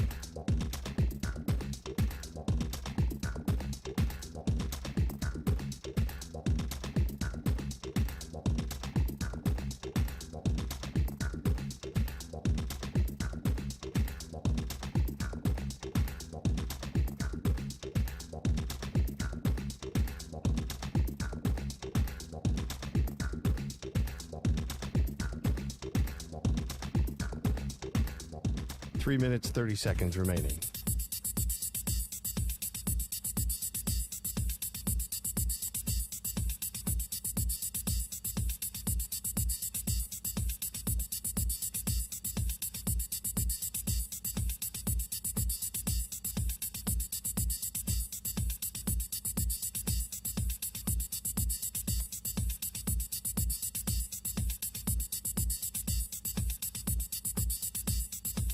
Three minutes remaining.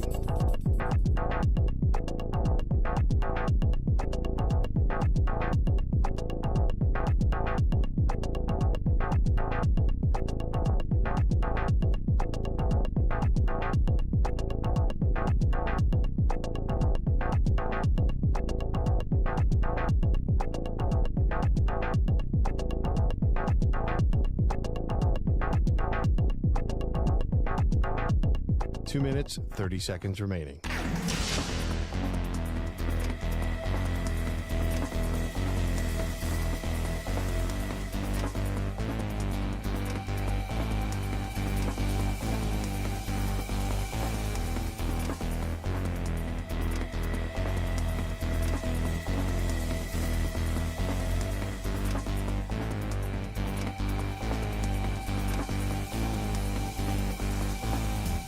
Two minutes remaining.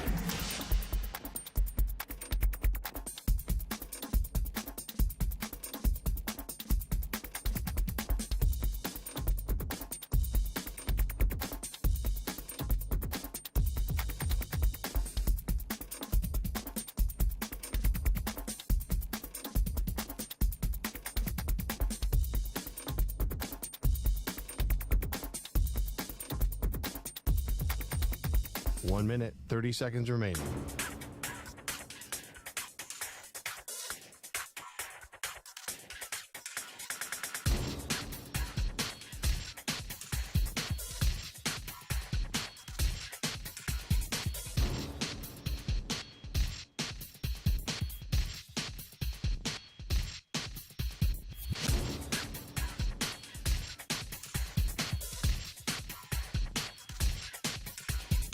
One minute remaining.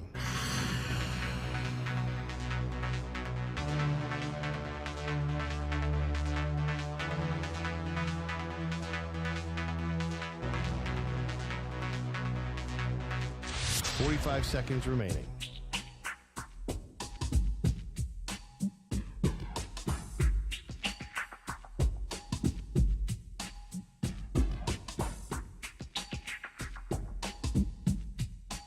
Seconds remaining.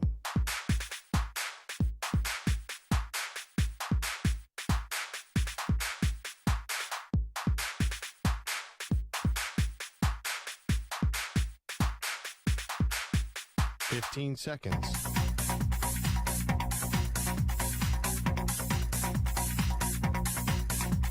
Break ends in 5 seconds.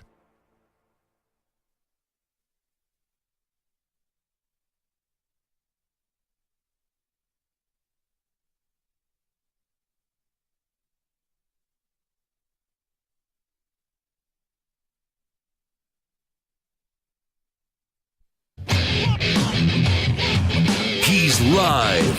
He's nationwide on CBS Sports Radio. This is the Zach Gelb Show.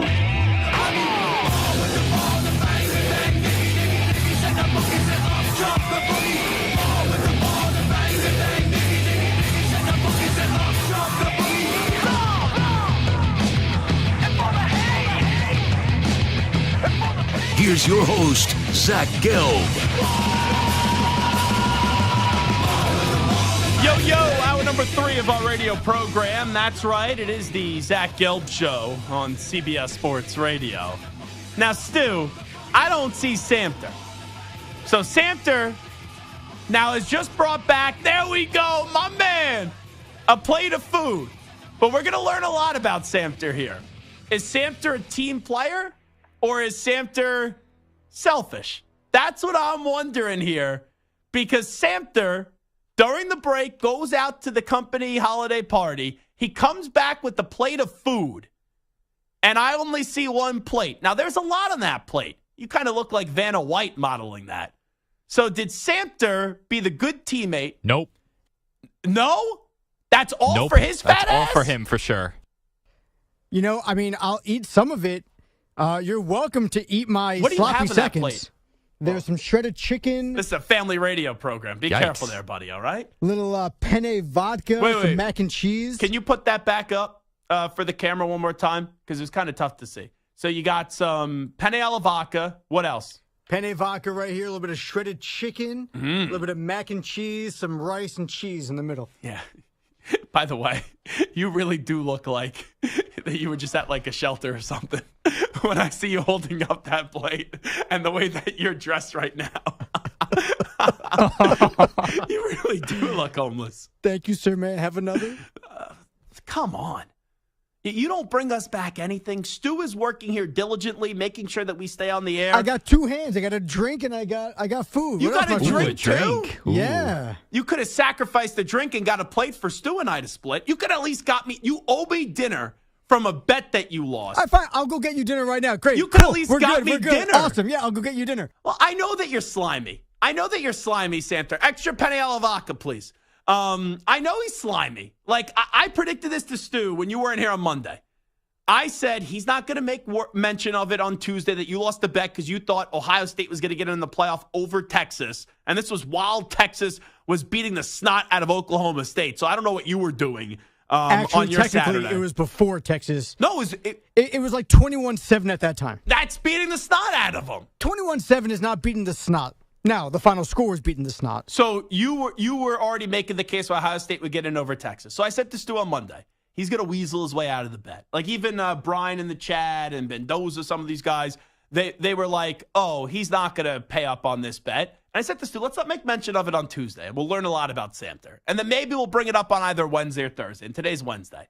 So I'm expecting that I'm never going to get this dinner bet, which is fine. But when there is free food right in front of your nose and you don't even have the kindness in your heart and that black heart of yours to bring me some food, or Stu, poor little old Stu, nice Stu, I'm very disappointed in you.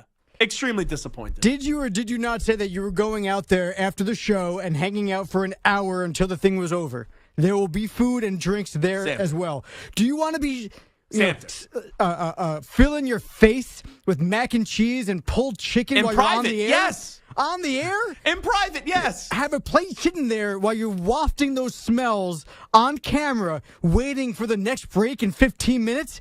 You think you're not going to be able to eat and just shovel that food in your face? Let's be honest. Two things. I was doing you a favor. I didn't want to tempt you with delicious food while you were talking. Two things. You're welcome. Number one. You're welcome. Number one, it's the company holiday party food. I doubt with the fine foods that I eat that I'm going to be salivating on the edge of my seat saying, oh, I can't wait another second to have that penne alla vodka. And now Samter is taking that fork and he's shoving that pasta in his mouth. And it looks like he is having the same reaction to a face that he may have when he's in the bedroom making love to his wife. That's the way that it just looks. But it's not just that you didn't bring the food to me. It's more so that you weren't being a team player and you didn't bring it for Stu. Like, I'm more mad that you didn't bring or offer Stu some of that food before you stuff your fat face. I will be honest. I was planning on doing it. Then I saw Stu leave the studio. I thought he was getting food also. And then I guess he didn't. No. When did Stu leave the studio during the break? The exact same time during the break that I left. He walked out 30 seconds before me. Oh, so you were just being antisocial. No, I had to use the restroom. I've been in here for 5 hours. I didn't know that he used the bathroom. He left. We were talking about the party. I thought he went to go get food. So still, you didn't get me. You didn't get me. All right? I don't want to be a jerk here, but the name's on the screen. It's the Zach Gelb show. You don't bring the host any food here. That's a bad job. I will say this, though. In the history of my life, I have never reneged on a single lost bet. Now, I'm not going to come in here and be like, hey, guess what, guys? I lost a bet. So I was waiting for you to bring it up. I've never, ever not paid up on a bet. Okay. So the fact that you and the guys in the chat thought that I was some sort of a slimy Samter not going to pay up, right? Moist Mike, whatever you want to call me. That name that's never going to stick because I'm going to find a way to run for some official office and this time get more than 2 votes. I'm telling you right now, you're getting a delicious steak. It's just a matter of when. Oh, steak now. Okay. I thought we were just of going course. burger. We discussed steak. Of course I'm going to get you a steak. Okay. Capitol Grill, maybe. We'll find something good. Super Bowl week? Sure. You Do you like steak in escargot? Vegas? Huh? Do you like escargot? I've had it once. I don't remember it. You know what escargot is? Of course. It's snail. Yeah. It's actually very delicious. There is a place in Vegas that they have a great deal. It is not expensive at all. I actually took Hickey and Dan Silverman, who works for Westwood, to this place when we were there for the draft. And it's right on the strip in Vegas. And they give you a strip steak, and they give you French fries, and then they have good escargot there. And it's only like $35 a person. Maybe that's if that's what you want to do, I was going to get you a nice legit meal. steak. But fine, you know what? You want $35 Vegas strip steak and escargot? Let's do it. I'm fine. Works for me. I don't know if that's actually smart because the company will pay for us when we're at the Super Bowl. So I don't know what you're talking about. Santa's going to comp the meal. You're such a bastard. Not once have I offered to do this at Super Bowl or anything. I said, I'm taking you out for dinner. Okay. You're the one who's saying, hey, when we're in Vegas for the Super Bowl, why don't we go to this $35 a plate This is actually place? a losing bet for me. I have to go sit through a meal with Santa. That's the problem. I don't win. Although there was one time that you and I sat through a nice tomahawk steak dinner out in, I think that was Los Angeles, right? L.A.? I forget where it was. right but by the Staples it was Center. kind of like a couple special. No, it was you and me, and we shared the tomahawk. But that's what it's made. It was marketed. It was marketed for couples that are trying to share like a delicious, ridiculous meal. It was a nice heart-shaped steak. Yeah, that they kind of cut and I up invited for us. one of my buddies from college who had the worst sports opinions ever, and he wouldn't shut up about Ben Simmons. And that's what it was. Not James it was Harden. I was bad. thinking of James Harden. No, it was Ben Simmons. It was Ben Simmons. He was really going off on Ben Simmons while I was trying to enjoy this delicious steak. Okay. Still, it looks like you're Jones in a Worse than Hot Take Hickey? Yeah. In the same class. Well, the takes both stink, but I would much rather enjoy my time with Hickey than this individual. You know, just being fully transparent. I'm like an open book. And at least Hot Take Hickey, he has hot takes, but he has reasoning behind it. Whereas your friend had hot takes where he just spouted things off that made no sense. And also, my friend, he's someone that spits a lot when he talks, and he looks like he hasn't showered in about 2 days. Hickey is at least a well kept human being. He actually does a podcast from his clean. shower, so at least we know he's clean. Yeah. That is true. All righty, this is Zach Gelb Show on CBS Sports Radio. So Santa goes to the holiday party and does not bring me back any food. Very upset by this. And also, you crazy? You think I'm sticking around? I'll go to the holiday party. An hour? You think I'm staying an hour at the company holiday party? You got nothing better to do. 30 minutes I'll go. 30 minutes. Okay, sorry. I'm going to not go. You're going to go. How dare you think I would go for a full hour? I'm going to go for 48 minutes. Yeah, that's fine. I think you at least have to show face. But I'm 30 minutes. 1 plate, 2 plate, and then leave. Takes about 15 minutes to eat a plate. And how many drinks in those plates? I don't think I'll have a drink at the company holiday party. Oh. Yeah. You don't trust yourself? No. Not jump on a table, take off your shirt, swing it Trust around? me. Number one, there's not enough alcohol at this company holiday party probably to get me drunk. Number two, I don't need to drink on a Wednesday night. There's just no need to drink on a Wednesday night. That's a mistake right there. Yeah.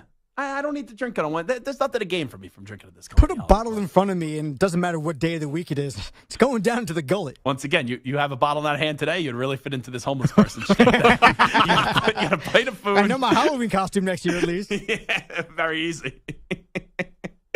Wait till your daughter's first words are like bum bum instead of She does say baba, so she's just one letter away from bum. All right, let's get to a little football talk here. I'm trying to envision what the playoffs will look like this year. So let's go division winners. Right, we're 13 weeks in. Week 14 starts tomorrow night with just a grotesque, and I mean a grotesque matchup. You have the Steelers with Mitch Trubisky starting, going up against the Patriots who don't have Ramondre Stevenson, and I guess it's going to be happy for Zappy with Bailey Zappi being the starting quarterback once again. So to start week 14, that's the matchup. Steelers have a chance to make the postseason. The Patriots do not. Dolphins will win the AFC East. AFC North will be the Ravens. AFC South, now with the Trevor Lawrence injury, it's a high ankle sprain. We don't know when he's going to return. It's kind of day to day, week to week. I do think the Texans are going to win out. They're going to go on a 6-game win streak to end the season, and they're going to have 12 wins, and they're going to win the AFC South crown. And one of the more improbable division championships we've ever seen. Because if anyone would have said before the start of the season, oh, the Texans are going to win the division, you would be called a hot take artist, and the only reason you do things are for clicks. And then the Kansas City Chiefs, clearly your AFC West champion. So those are 4 spots that are guaranteed in the AFC. Now, for the wild card, if I don't have the Texans, I'm still putting in the Jaguars. Now, even though I can't trust anyone at the quarterback position for the Pittsburgh Steelers, they're going to get a win on Thursday night. Like, the Patriots have nothing on offense. I know the Steelers don't have a good offense, but at least they have some pieces that you could be intimidated by or at least concerned about. The Patriots don't have that. So the Steelers play the Patriots, then the Colts, then the Bengals, the Seahawks, and the Ravens. It's a tough schedule. But Tomlin always finds a way to turn garbage into gold, not to get to another Super Bowl, but to at least be over 500 and get to the playoffs. So I will say the Steelers are my other wild card team. And then the final one, I think this is going to surprise some people because, quite frankly, this is my least favorite team in the NFL. Not the team this year, but just the organization. It's the Indianapolis Colts. The Colts without Anthony Richardson. The Colts now missing Jonathan Taylor for 3 to 5 weeks. Their schedule at the end of the year, Bengals without their quarterback Joe Burrow. Steelers, maybe with Mitch Trubisky. The Falcons, the Raiders, and the Texans. And they're already at 7 wins. I see 3 wins on that schedule. So you would have if this is true, you'd have no Cincinnati in the playoffs. You'd have no Buffalo in the playoffs. You would have 3 AFC South teams in the playoffs. And that was supposed to be the worst or the second worst division in football before the year started. Those are the 7 teams I think are getting in the AFC. Dolphins, Ravens, Texans, Chiefs, Jaguars, Steelers, Colts. And that truly would be the most unpredictable playoff field we've ever seen in the AFC. No one could have predicted those. If you would have predicted those 7 teams, if that comes true before the season started and put like $5 down, I think you may have won like $7 million. I don't know if that math is right, but that's the most improbable postseason field I've ever seen in the history of the AFC. I feel like Back to the Future. I need to go back to the beginning of the season and place my bet now. Trust me, you'd be wearing a lot better stuff if you ended up winning that. Out of all those teams that I mentioned, the teams that I left out, Browns, the Bills, the Bengals, the Chargers, I guess you could say, but they only got like 5 wins. Is there a team that you say, Zach, maybe you should reconsider and put in just only the AFC? Is there a team out there, Samter? I mean, listen, I know everyone is down on the Bills, but I'm not going to give up. When you have Josh Allen, it's fair, right? And we don't know the future of Von Miller, but when you have Josh Allen and Steph Diggs. Well, he's back. Yeah, they're not going to suspend him. Now, I don't know what other information is going to come out. At least not yet. From what they say so far, they don't have enough information to make a suspension. And also, it could also change. The alleged victim is now recanting what was previously out there and said she was not abused by Von Miller. So who knows how that's going to play out. My gut would tell me that Von Miller is cleared for the rest of the season. And I would say that Von Miller's playing, but Von Miller is supposed to be the difference maker for that Bills defense. And this year, I know he's coming off a major injury. He has not clicked to the level that we're used to seeing Von Miller being. And also, you got to remember, Matt Milano done, Tre'Davious White done. Like, they've lost a lot on the defensive side of the ball. But in a year where there's not a lot of good teams and very few great teams, I could see why you would say Josh Allen.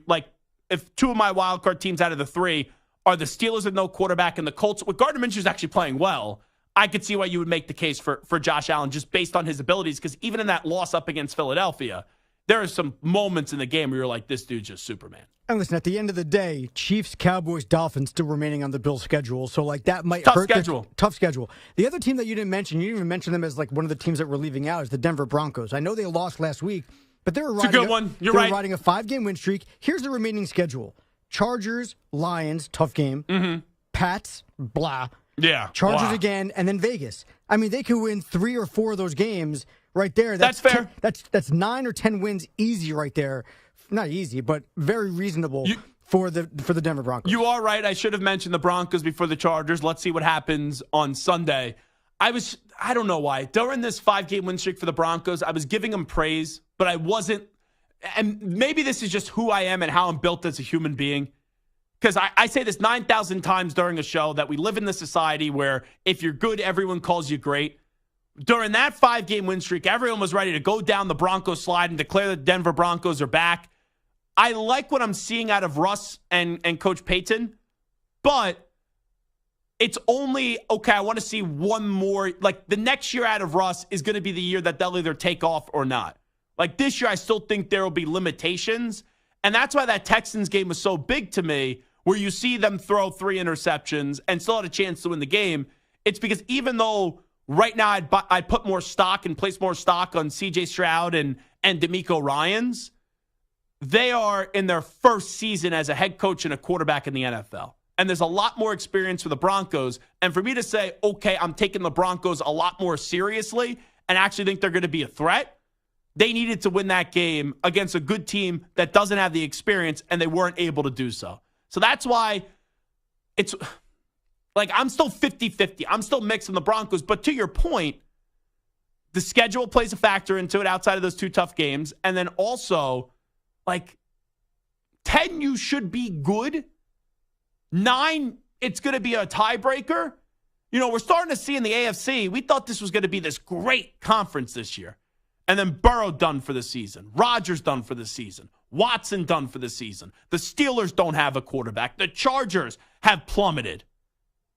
The Bills, we don't even know if they're going to make the playoffs. A lot of what we thought was a given in the AFC has been the complete antithesis, and it's been a disappointment.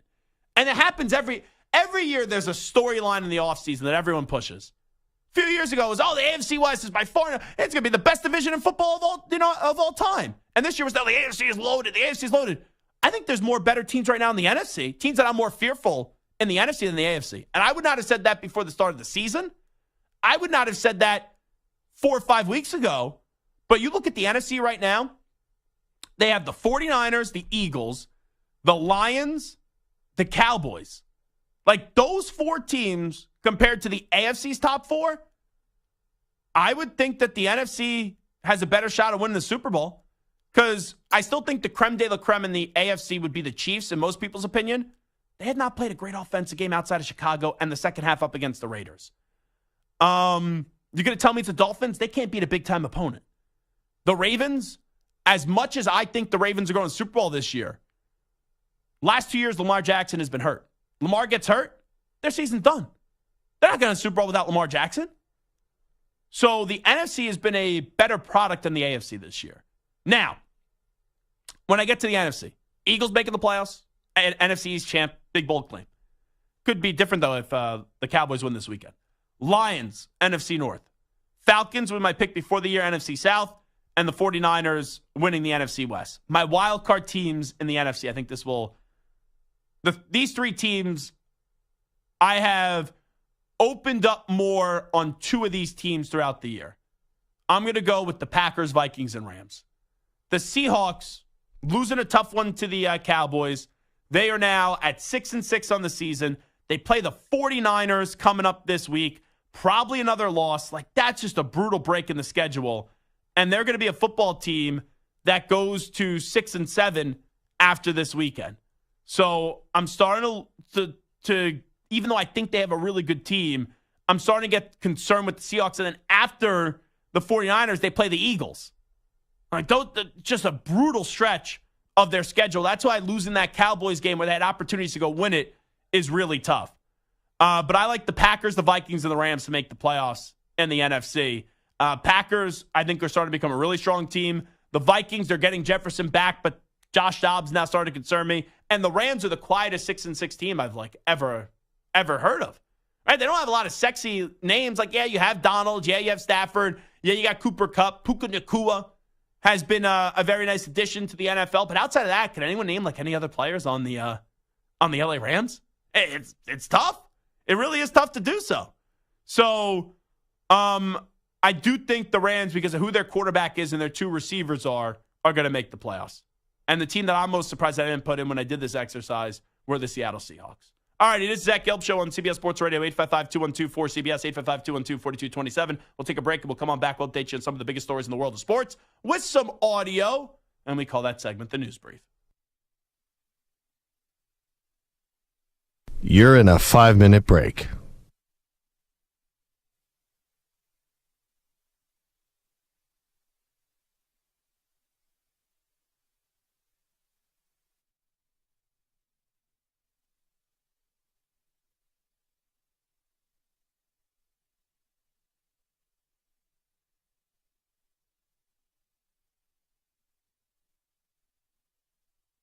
Four minutes, 30 seconds remaining.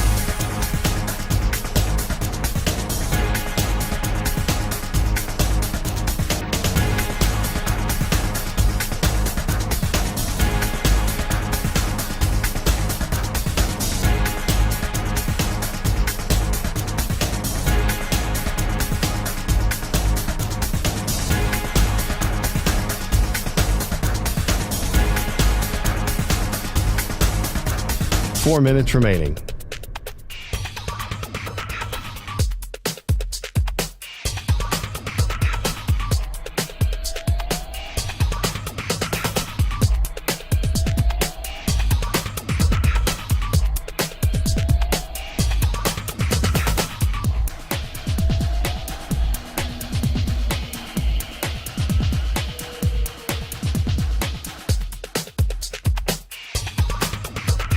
Three minutes, 30 seconds remaining.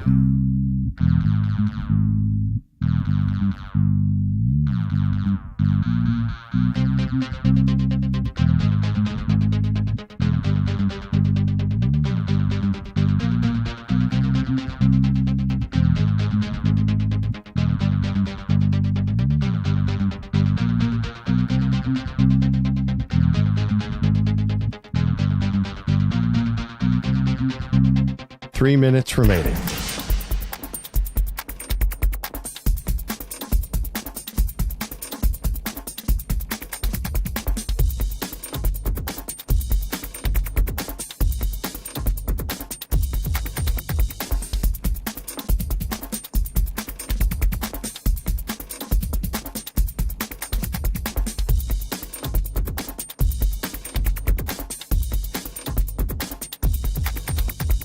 Two minutes, 30 seconds remaining.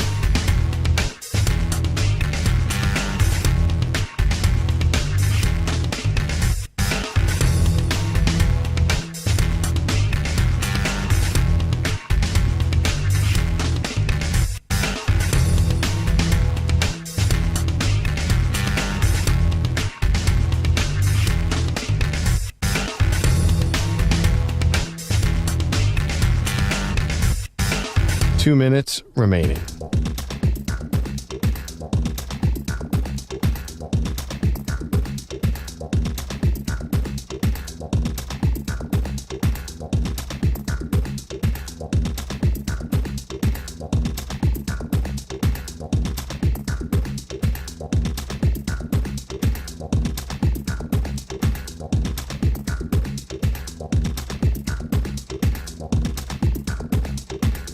One minute, 30 seconds remaining.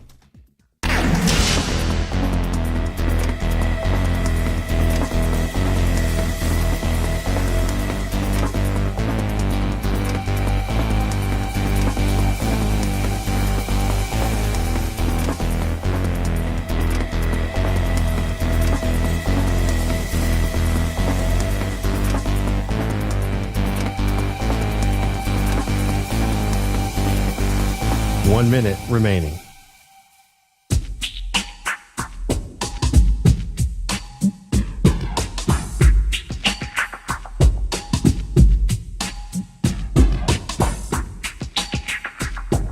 45 seconds remaining.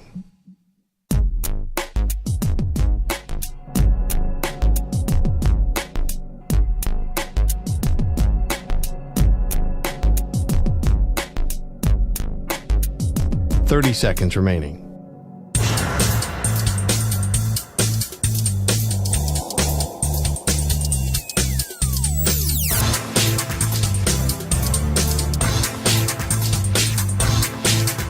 15 seconds.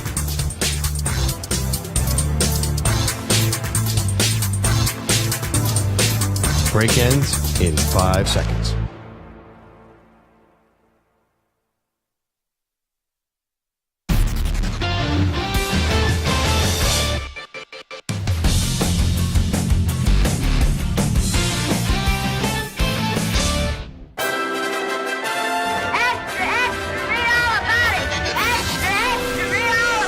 Time for your daily news brief. We get you caught up on the rumors, reports, and reconnaissance from the day in sports. Alrighty, let's start things off with David Carr on the NFL Network. And he's saying the Eagles should bench Jalen Hurts right now for Marcus Mariota. You have to have a serious conversation if you're Philly. And you have to really say, is it better for us to play Marcus Mariota right now and let Jalen get fully healthy? Because I would argue that it does not matter if you're the number 1 seed. Because if the 49ers come into Philly again, they do not care. They do not care. If raining in Philly, doesn't matter. Put Marcus in there, win a couple games. Maybe you have the number 1 seed still. You might have it. I'd say he's probably better playing quarterback for the Philadelphia Eagles. Right now. Right now, he would be more productive. Hey. So, you know where he became an idiot? It was the last 3 seconds. Because up until then, I saw the headline last night, and it was David Carr wants Jalen Hurts bench for Marcus Mariota. And then I was listening to the clip last night, and after 10 or 15 seconds, I was like, oh, this is misportrayed, and I just said, I don't need to listen to this. But then when you play the full thing there, the first 15 seconds of that, 20 seconds of that, it's fine. He's saying the Eagles need to have Jalen Hurts healthy, and if he isn't healthy, then they don't have a shot. That's a factual statement. But then when you say that Mariota would be playing better right now than Jalen Hurts, David, did you even watch Marcus Mariota in the preseason? Because he was dreadful. He was rubbish.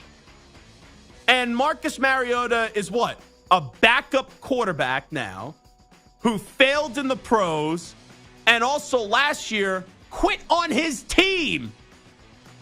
So you would go from the definition of a leader, the guy who is the heartbeat and the pulse of that Eagles team, and you want to rest him? Jalen Hurts wouldn't be all about that, and he just got paid. And this guy's been playing through a bad bone bruise. So, number one, you'd be annoying your quarterback. But then number two, you think because you want to play Marcus Mariota that he would be playing better right now than Jalen Hurts, who's in the MVP conversation? Huh? Do me a favor, Stu. Play me that clip one more time. I need to be fully in tune with the just stupidity of one David Carr. Go ahead. You have to have a serious conversation if you're Philly. And you have to really say, is it better for us to play Marcus Mariota right now and let Jalen get fully healthy? Because I would argue that it does not matter if you're the number 1 seed. All good. Because if the 49ers come into Philly again, they do not care. They do not care. If raining in Philly, doesn't matter. Put Marcus in there, win a couple games. Maybe you have the number 1 seed still. You might have it. I'd say he's probably better playing quarterback for the Philadelphia Eagles. Right now, he would be more productive.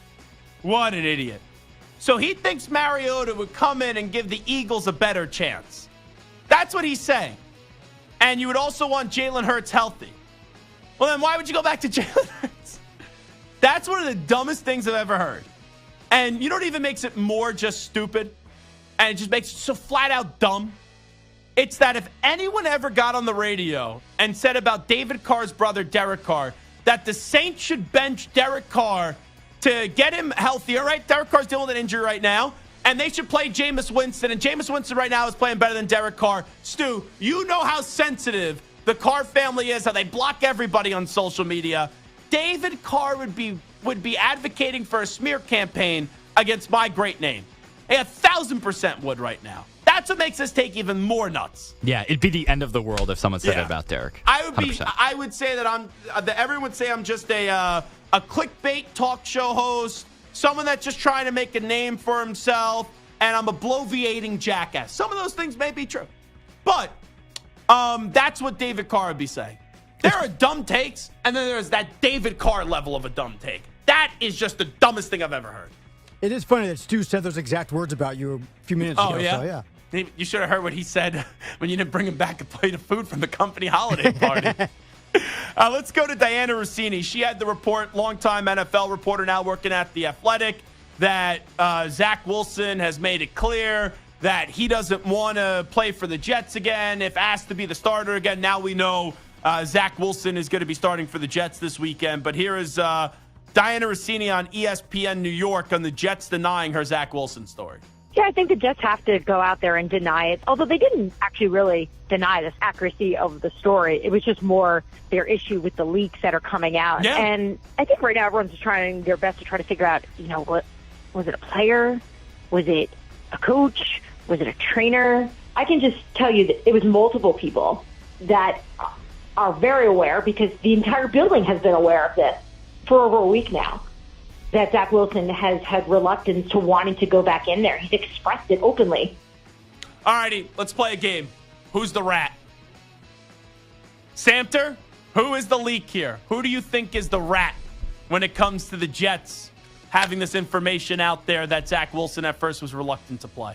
It's Joe Douglas. Ooh, I don't think it's Joe Douglas whatsoever. GM. But okay, Stu? I guess I'll go Saleh. Saleh? Marco Belletti? Who's the rat? Saleh.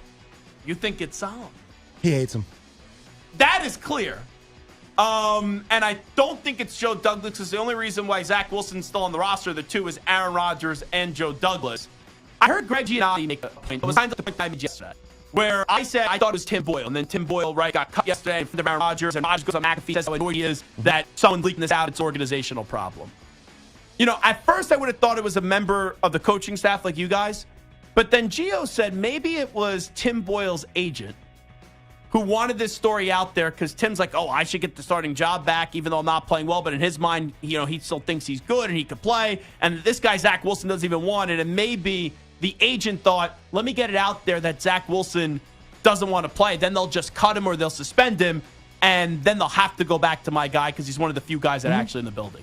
So I thought that was good theory there. That's a really good connect the dots. I think the Saleh one also gets a little bit of legs in the simple fact that today, when they asked him, is there a problem with the leaks and Aaron Rodgers, were you talking about? No, not a problem if Saleh, it's me. It's a shame, because Robert Saleh seems like he's a really good dude and is a really good guy. But I've texted with NFL head coaches before, college coaches before. There's relationships that you build.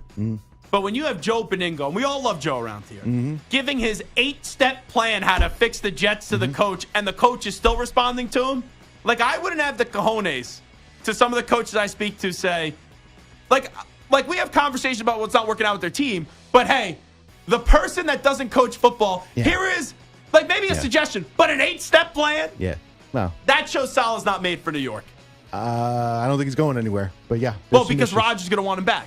And that's all that matters. And that's actually, legitimate. I think that's actually the right way to go for the Jets. How big's your window? One more year? Next year. So why make it any worse? Why make it any more difficult for Rodgers when he comes back? And whoever keep him happy. And whoever comes in, it's not going to be that much of an upgrade at the head coaching position, because it's going to be someone that Rodgers can control. And more importantly, it's about the offense coordinator, because if Hackett stays, then what's the point? You're going to bring a new head coach in and say, this is your offense coordinator? Get the hell out of here. You know what Rodgers really started to remind me of? Durant, when he was with the Nets. Hey. Sometimes he's calling all the shots. He's injured, and it's a dysfunctional mess. The one thing that's different, though, is he's actually playing next year. You would imagine. You roll the dice. There's no Kyrie Irving that's going to mess this up. No, that's a good point. And I'm not saying the players didn't like Kevin Durant. No, but they like Rodgers, and also you're right. There's no Kyrie who's feuding with James Harden. That James Harden then gets traded, and then it's just Kyrie and KD. And KD didn't have the cojones to tell Kyrie, I don't want you here anymore. All righty. We all know about the incident with Von Miller, where he was arrested. The alleged assault occurred on November 29th, according to NFL.com. while the Bills entered their bye week, according to a police affidavit, which officers wrote, Miller twice put his hands on the neck of a woman, pulled out a chunk of her hair, and threw her onto a couch. The woman was treated for minor injuries, including bruising on her neck. Police said the woman also is reportedly pregnant as well. And not only that, now the alleged victim is saying, nothing happened between her and Von Miller. So Brandon Beane has a decision to make coming off the bye. The league isn't stepping in, and he was asked, why is Von Miller going to be playing this weekend for the Bills up against the Chiefs? The public or us, we only have so many of the facts. And I think if you look around this country, you see plenty of rushes to judgment. Again, we're not investigators here. We're not qualified to do that. We'll follow the lead of those people and let them do their jobs. And we'll take the information, and we're just trying to do the right thing. You're never going to make 100% people happy. If we went the other way and said he can't play, there'd be people, upset about that too. It's simple. When you have a situation like this, you either have the league step in or you suspend the player yourself, or you let the player play. And even though this isn't the right way to go about it, if this was a backup offensive lineman, the player's not only suspended, he's probably cut. But since this is Von Miller, who you paid a lot of money to, and he's won 2 Super Bowls, if the league isn't going to say he can't play, and also your season is on life support at 6-6, they're going to allow him to play. Now, I'm not saying that's the right thing. When you read these allegations, it makes you want to throw up. But if you allow a window for him to play and you leave it in the hands of the teams, 9 times out of 10, the teams are going to say the player's going to play. Here is Jordan Schultz, Bleacher Report, on why Jim Harbaugh won't be coaching the Bears next year. The reason I don't see Harbaugh going to Chicago, if he were to make the jump back to the NFL, is because Kevin Warren was the president of the Big Ten when Harbaugh was getting essentially his start at Michigan. They do not have a good relationship. It could be said they have a terrible relationship. Both guys pretty critical of one another. Considering that Kevin Warren is currently the president of the Bears, that's a fractured relationship that to me has no ability to be repaired. I really don't see a scenario where Harbaugh and the Bears are able to find common ground and have him coach that team. I just don't see it. In fact, it would stun me if that happened. Everyone said Harbaugh to the Bears. Oh, it's going to happen. Oh, perfect fit, going to make sense. Definitely some telling info right there from Jordan Schultz, and we'll see if Harbaugh leaves Michigan. If he does, Jim, you should want to go to the Chargers, or you should want to go to the Buffalo Bills. So the play-in tournament, the semifinals are tomorrow. You have the Pacers against the Bucks and the Pelicans against the Lakers. Here is LeBron James on getting to the semis of the first in-season tournament. It is what it is. I mean, it's the inauguration. It is what it is at this point in the season. We have an opportunity to compete for something, so why not? I mean, you got the greatest competitors in the world fighting for something, so let's fight. I thought LeBron was going to make this out to be like the biggest deal in the world. Not that he needs other accolade to his resume, just so he could add it. It is what it is. It is what it is. It is what it is. That means LeBron James, and deservedly so, is saying, I don't really give a crap. So I like that answer out of LeBron James. That's a good job by the King. And I thought the most interesting thing so far with the NBA season was Ime Udoka and LeBron going at it the other night, where Ime got tossed for basically saying, LeBron, quit the bitching. You bitch too much on the court. How about that from Ime Udoka, coach of the Rockets? All righty, this is Zach Gelb Show on CBS Sports Radio. Stu, you pumped up about this in-season tournament semifinals? Pelicans and Lakers. Let's go, Lakers. Yeah, no bigger game I've ever been a part of in my life as a fan. Yeah, forget all those NBA championships and all those great Western Conference Finals appearances. This is the big one. This would be the biggest moment of LeBron James's career. You want to know why? Because if he wins this tournament, he could say over Michael Jordan, I have an in-season tournament championship. What do you have? Yeah, Michael Jordan, I know you have more titles than me. I know everyone thinks you're the better basketball player, but I have the in-season tournament championship. I got a ring for that. It is the Zach Gelb Show on CBS Sports Radio. Skip Bayless won't be using that take. I'll tell you that. LeBron loses his in-season tournament, though. Oh, Skip is going to kill him. Absolutely kill him. We'll wrap up the show on the other side. Update time first. Here is El Capitan, Marco Belletti. CBS Sports Radio. Sports Flash. All right, Zach Von Miller expected to play Sunday against the Chiefs back at the Bills facility after he was arrested and charged with an assault of a pregnant woman. Investigation remains ongoing. Bills will allow him to remain with the team and participate for the time being. Miller looking at charge of third-degree felony assault of a pregnant woman, which faces 2 to 10 years in prison and a $10,000 fine. After much deliberation, the Jets have figured out where their quarterback carousel is landed. Back is concerned, Zach will be the starter.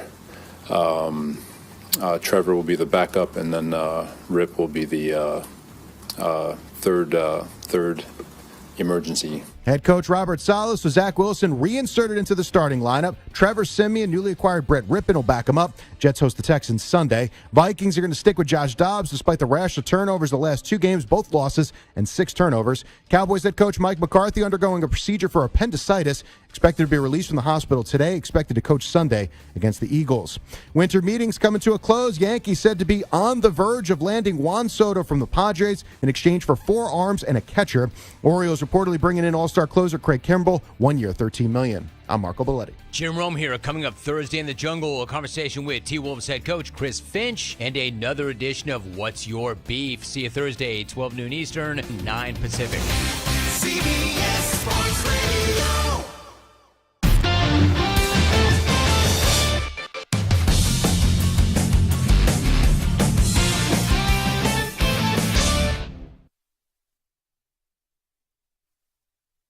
You're in a 5-minute break.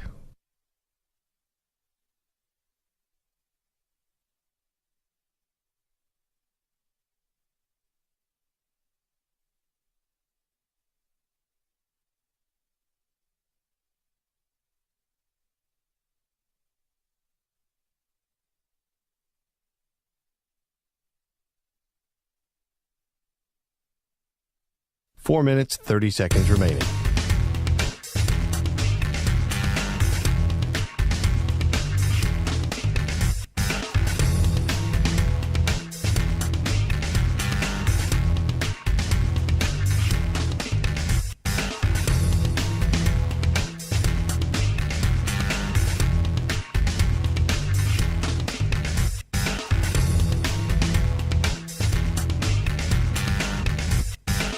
Four minutes remaining.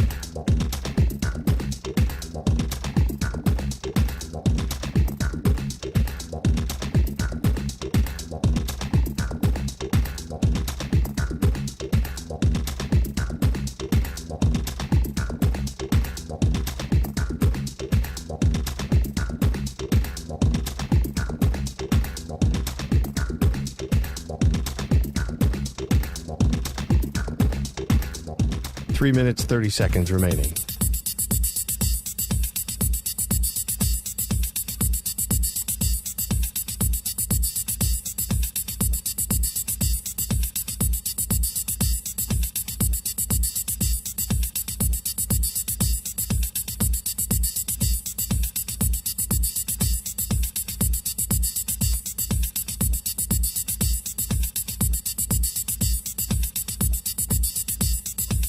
Three minutes remaining.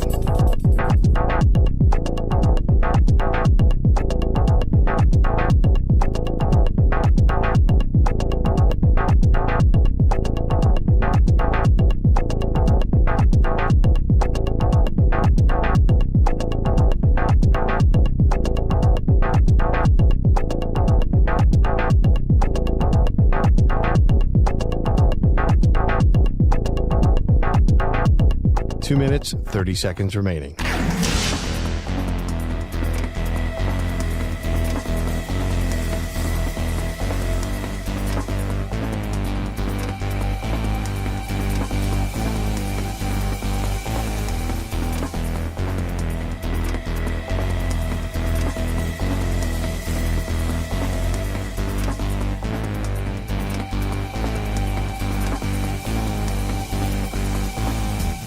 Two minutes remaining.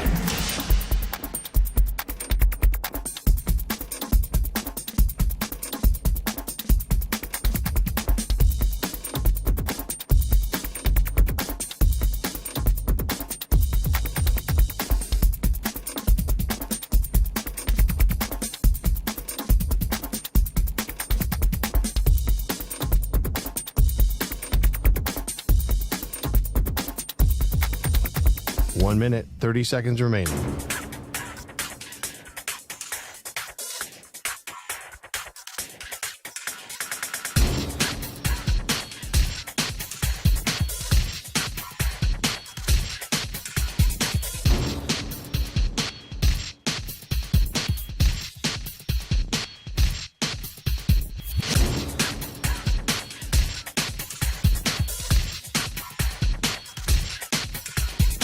One minute remaining.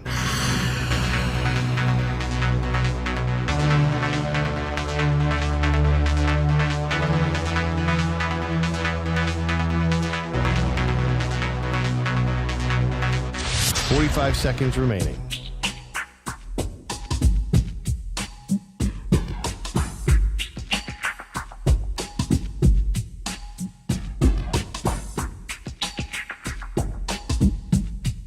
Thirty seconds remaining.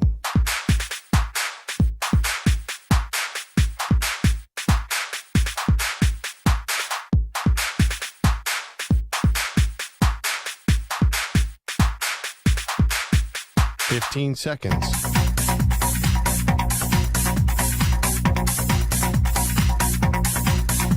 Break ends in 5 seconds.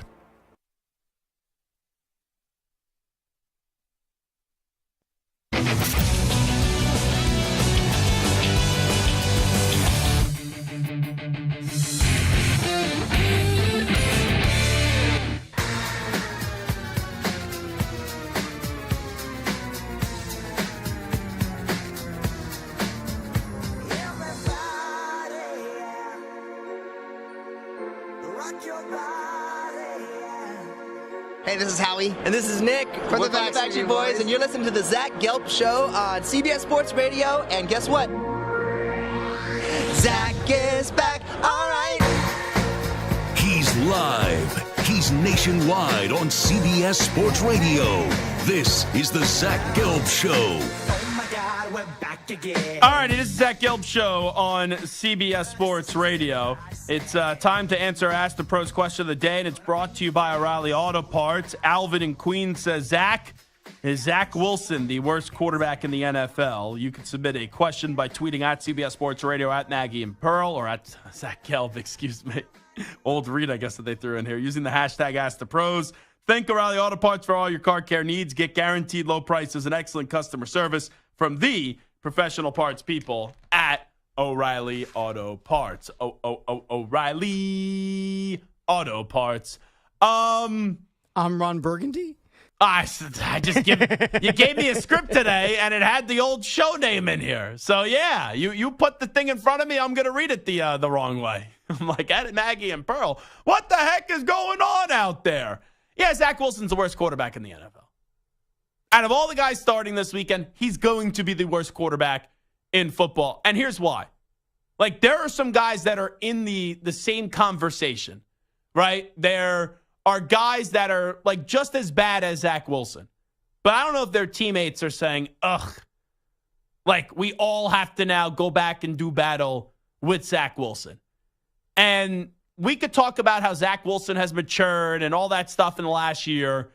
Zach Wilson last year got benched, and you had teammates show up to a game with T-shirts for Mike White.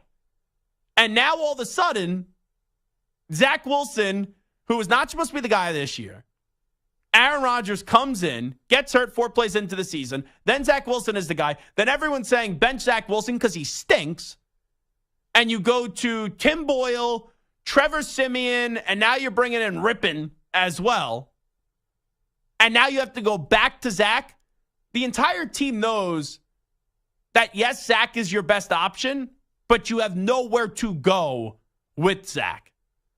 And this is just a gross, and I mean a gross decision that was made, and really hubris by one Joe Douglas and then also Aaron Rodgers to think that just because they pick Zach or just because they like Zach in the case of Rodgers, and he wanted to mentor him and all that baloney and that bull junk, that Zach Wilson, if needed to be the guy, and Joe Douglas understands what the backup quarterback position means, because when he was in Philadelphia, they had Nick Foles. Carson Wentz gets hurt, who was playing MVP ball, and they win a Super Bowl with Nick Foles. So to go into this season banking on Zach Wilson to be QB2, you kind of got what you deserve. And look around the league. It's also an indictment on the coaching staff. Because Josh Dobbs in 2 places looked okay for a while in Arizona, looked fine with the Vikings. Now, right, he's going to get benched. But at least you saw some good quarterback play at times from him. Jake Browning with Zach Taylor. Everyone likes to crap on Zach Taylor. Oh, he's nothing without Joe Burrow. Jake Browning looked like a really good quarterback the other night against the Jacksonville Jaguars. There have been Gardner Minshew. That guy should be a starter full-time somewhere next year. They're going to go back to Anthony Richardson after the season. But Gardner Minshew, with good coaching and Shane Steichen, has been really good this year for the Indianapolis Colts. You know, even the playoff game last year, when Mike McDaniel loses to Tua Tagovailoa, right? Skylar Thompson almost won a game. Tyler Huntley, I know he fumbled the game away when he tried to be like Air Jordan jumping at the 2, putting the football out there, and then it was picked up and recovered for a touchdown. But they were in that game up against the Bengals. So it was just stupidity by the front office. And then also the coaching staff, Hackett, is not able to get anything out of Zach. So, yeah, I think for his individual play and then also the locker room being like, we got to go to this guy. Again, that's what makes him the worst quarterback of the NFL. Zach Wilson was asked today if the report was true that he was reluctant to play for the Jets when they asked him to be the starter again. Absolutely not. Absolutely not. I love the guys in this locker room, and I would do anything. And I think anytime you have an opportunity to step on this field, you need to take advantage of it. That doesn't really sound all that convincing. It's actually sad. Like, Zach Wilson's not an old guy. He's young. But it's almost like the old dog at this stage. Like, this dog is 17. You know, the dog has seen its better days. Now it's just a sad, mopey dog that's limping around, can't see. That's what Zach Wilson is. Now going back out for the New York Jets this weekend. You know his career. You know his tenure in New York is absolutely over. All righty. It is the Zach Gelb Show on CBS Sports Radio. By the way, let me just talk about this tweet that I had earlier this morning. So yesterday we did the segment about transfer portal and all these big quarterbacks and where they could go. So I was just in the tweeting mood last night. And I said, all right, also Dylan Gabriel to Oregon, Cam Ward to Ohio State, DJ Uiagalelei to Florida State, Riley Leonard to Notre Dame, and Kyle McCord to Nebraska. Now, all I did was say transfer portal predictions. My mentions have been crazy today. This thing's done like 150,000 views. I have publications in Nebraska and Ohio State saying, CBS Sports Radio, Zach Gelb says that so-and-so's going here, so-and-so's going there. I'm like, they're just predictions, folks. That's it. They're predictions. Like, sometimes I make predictions that have insider information. This one has no insider information. These guys just hit the transfer portal. So I do find it funny that there's some websites and some fan bases, which they're loving me now based off some of the predictions, but then some, when these don't go the right way, what do you know? You idiot, you moron, you dope, you big fat dope. I was just making some predictions. But I think all 5 of those are some pretty damn good predictions, if I may say so myself. Like Dylan Gabriel going from Oklahoma to Oregon. That'd be wonderful. Cam Ward, 0-star recruit, then taking over the Ohio State. DJ Uiagalelei back in the ACC. Riley Leonard. Seems like a good fit for Notre Dame. And then Nebraska.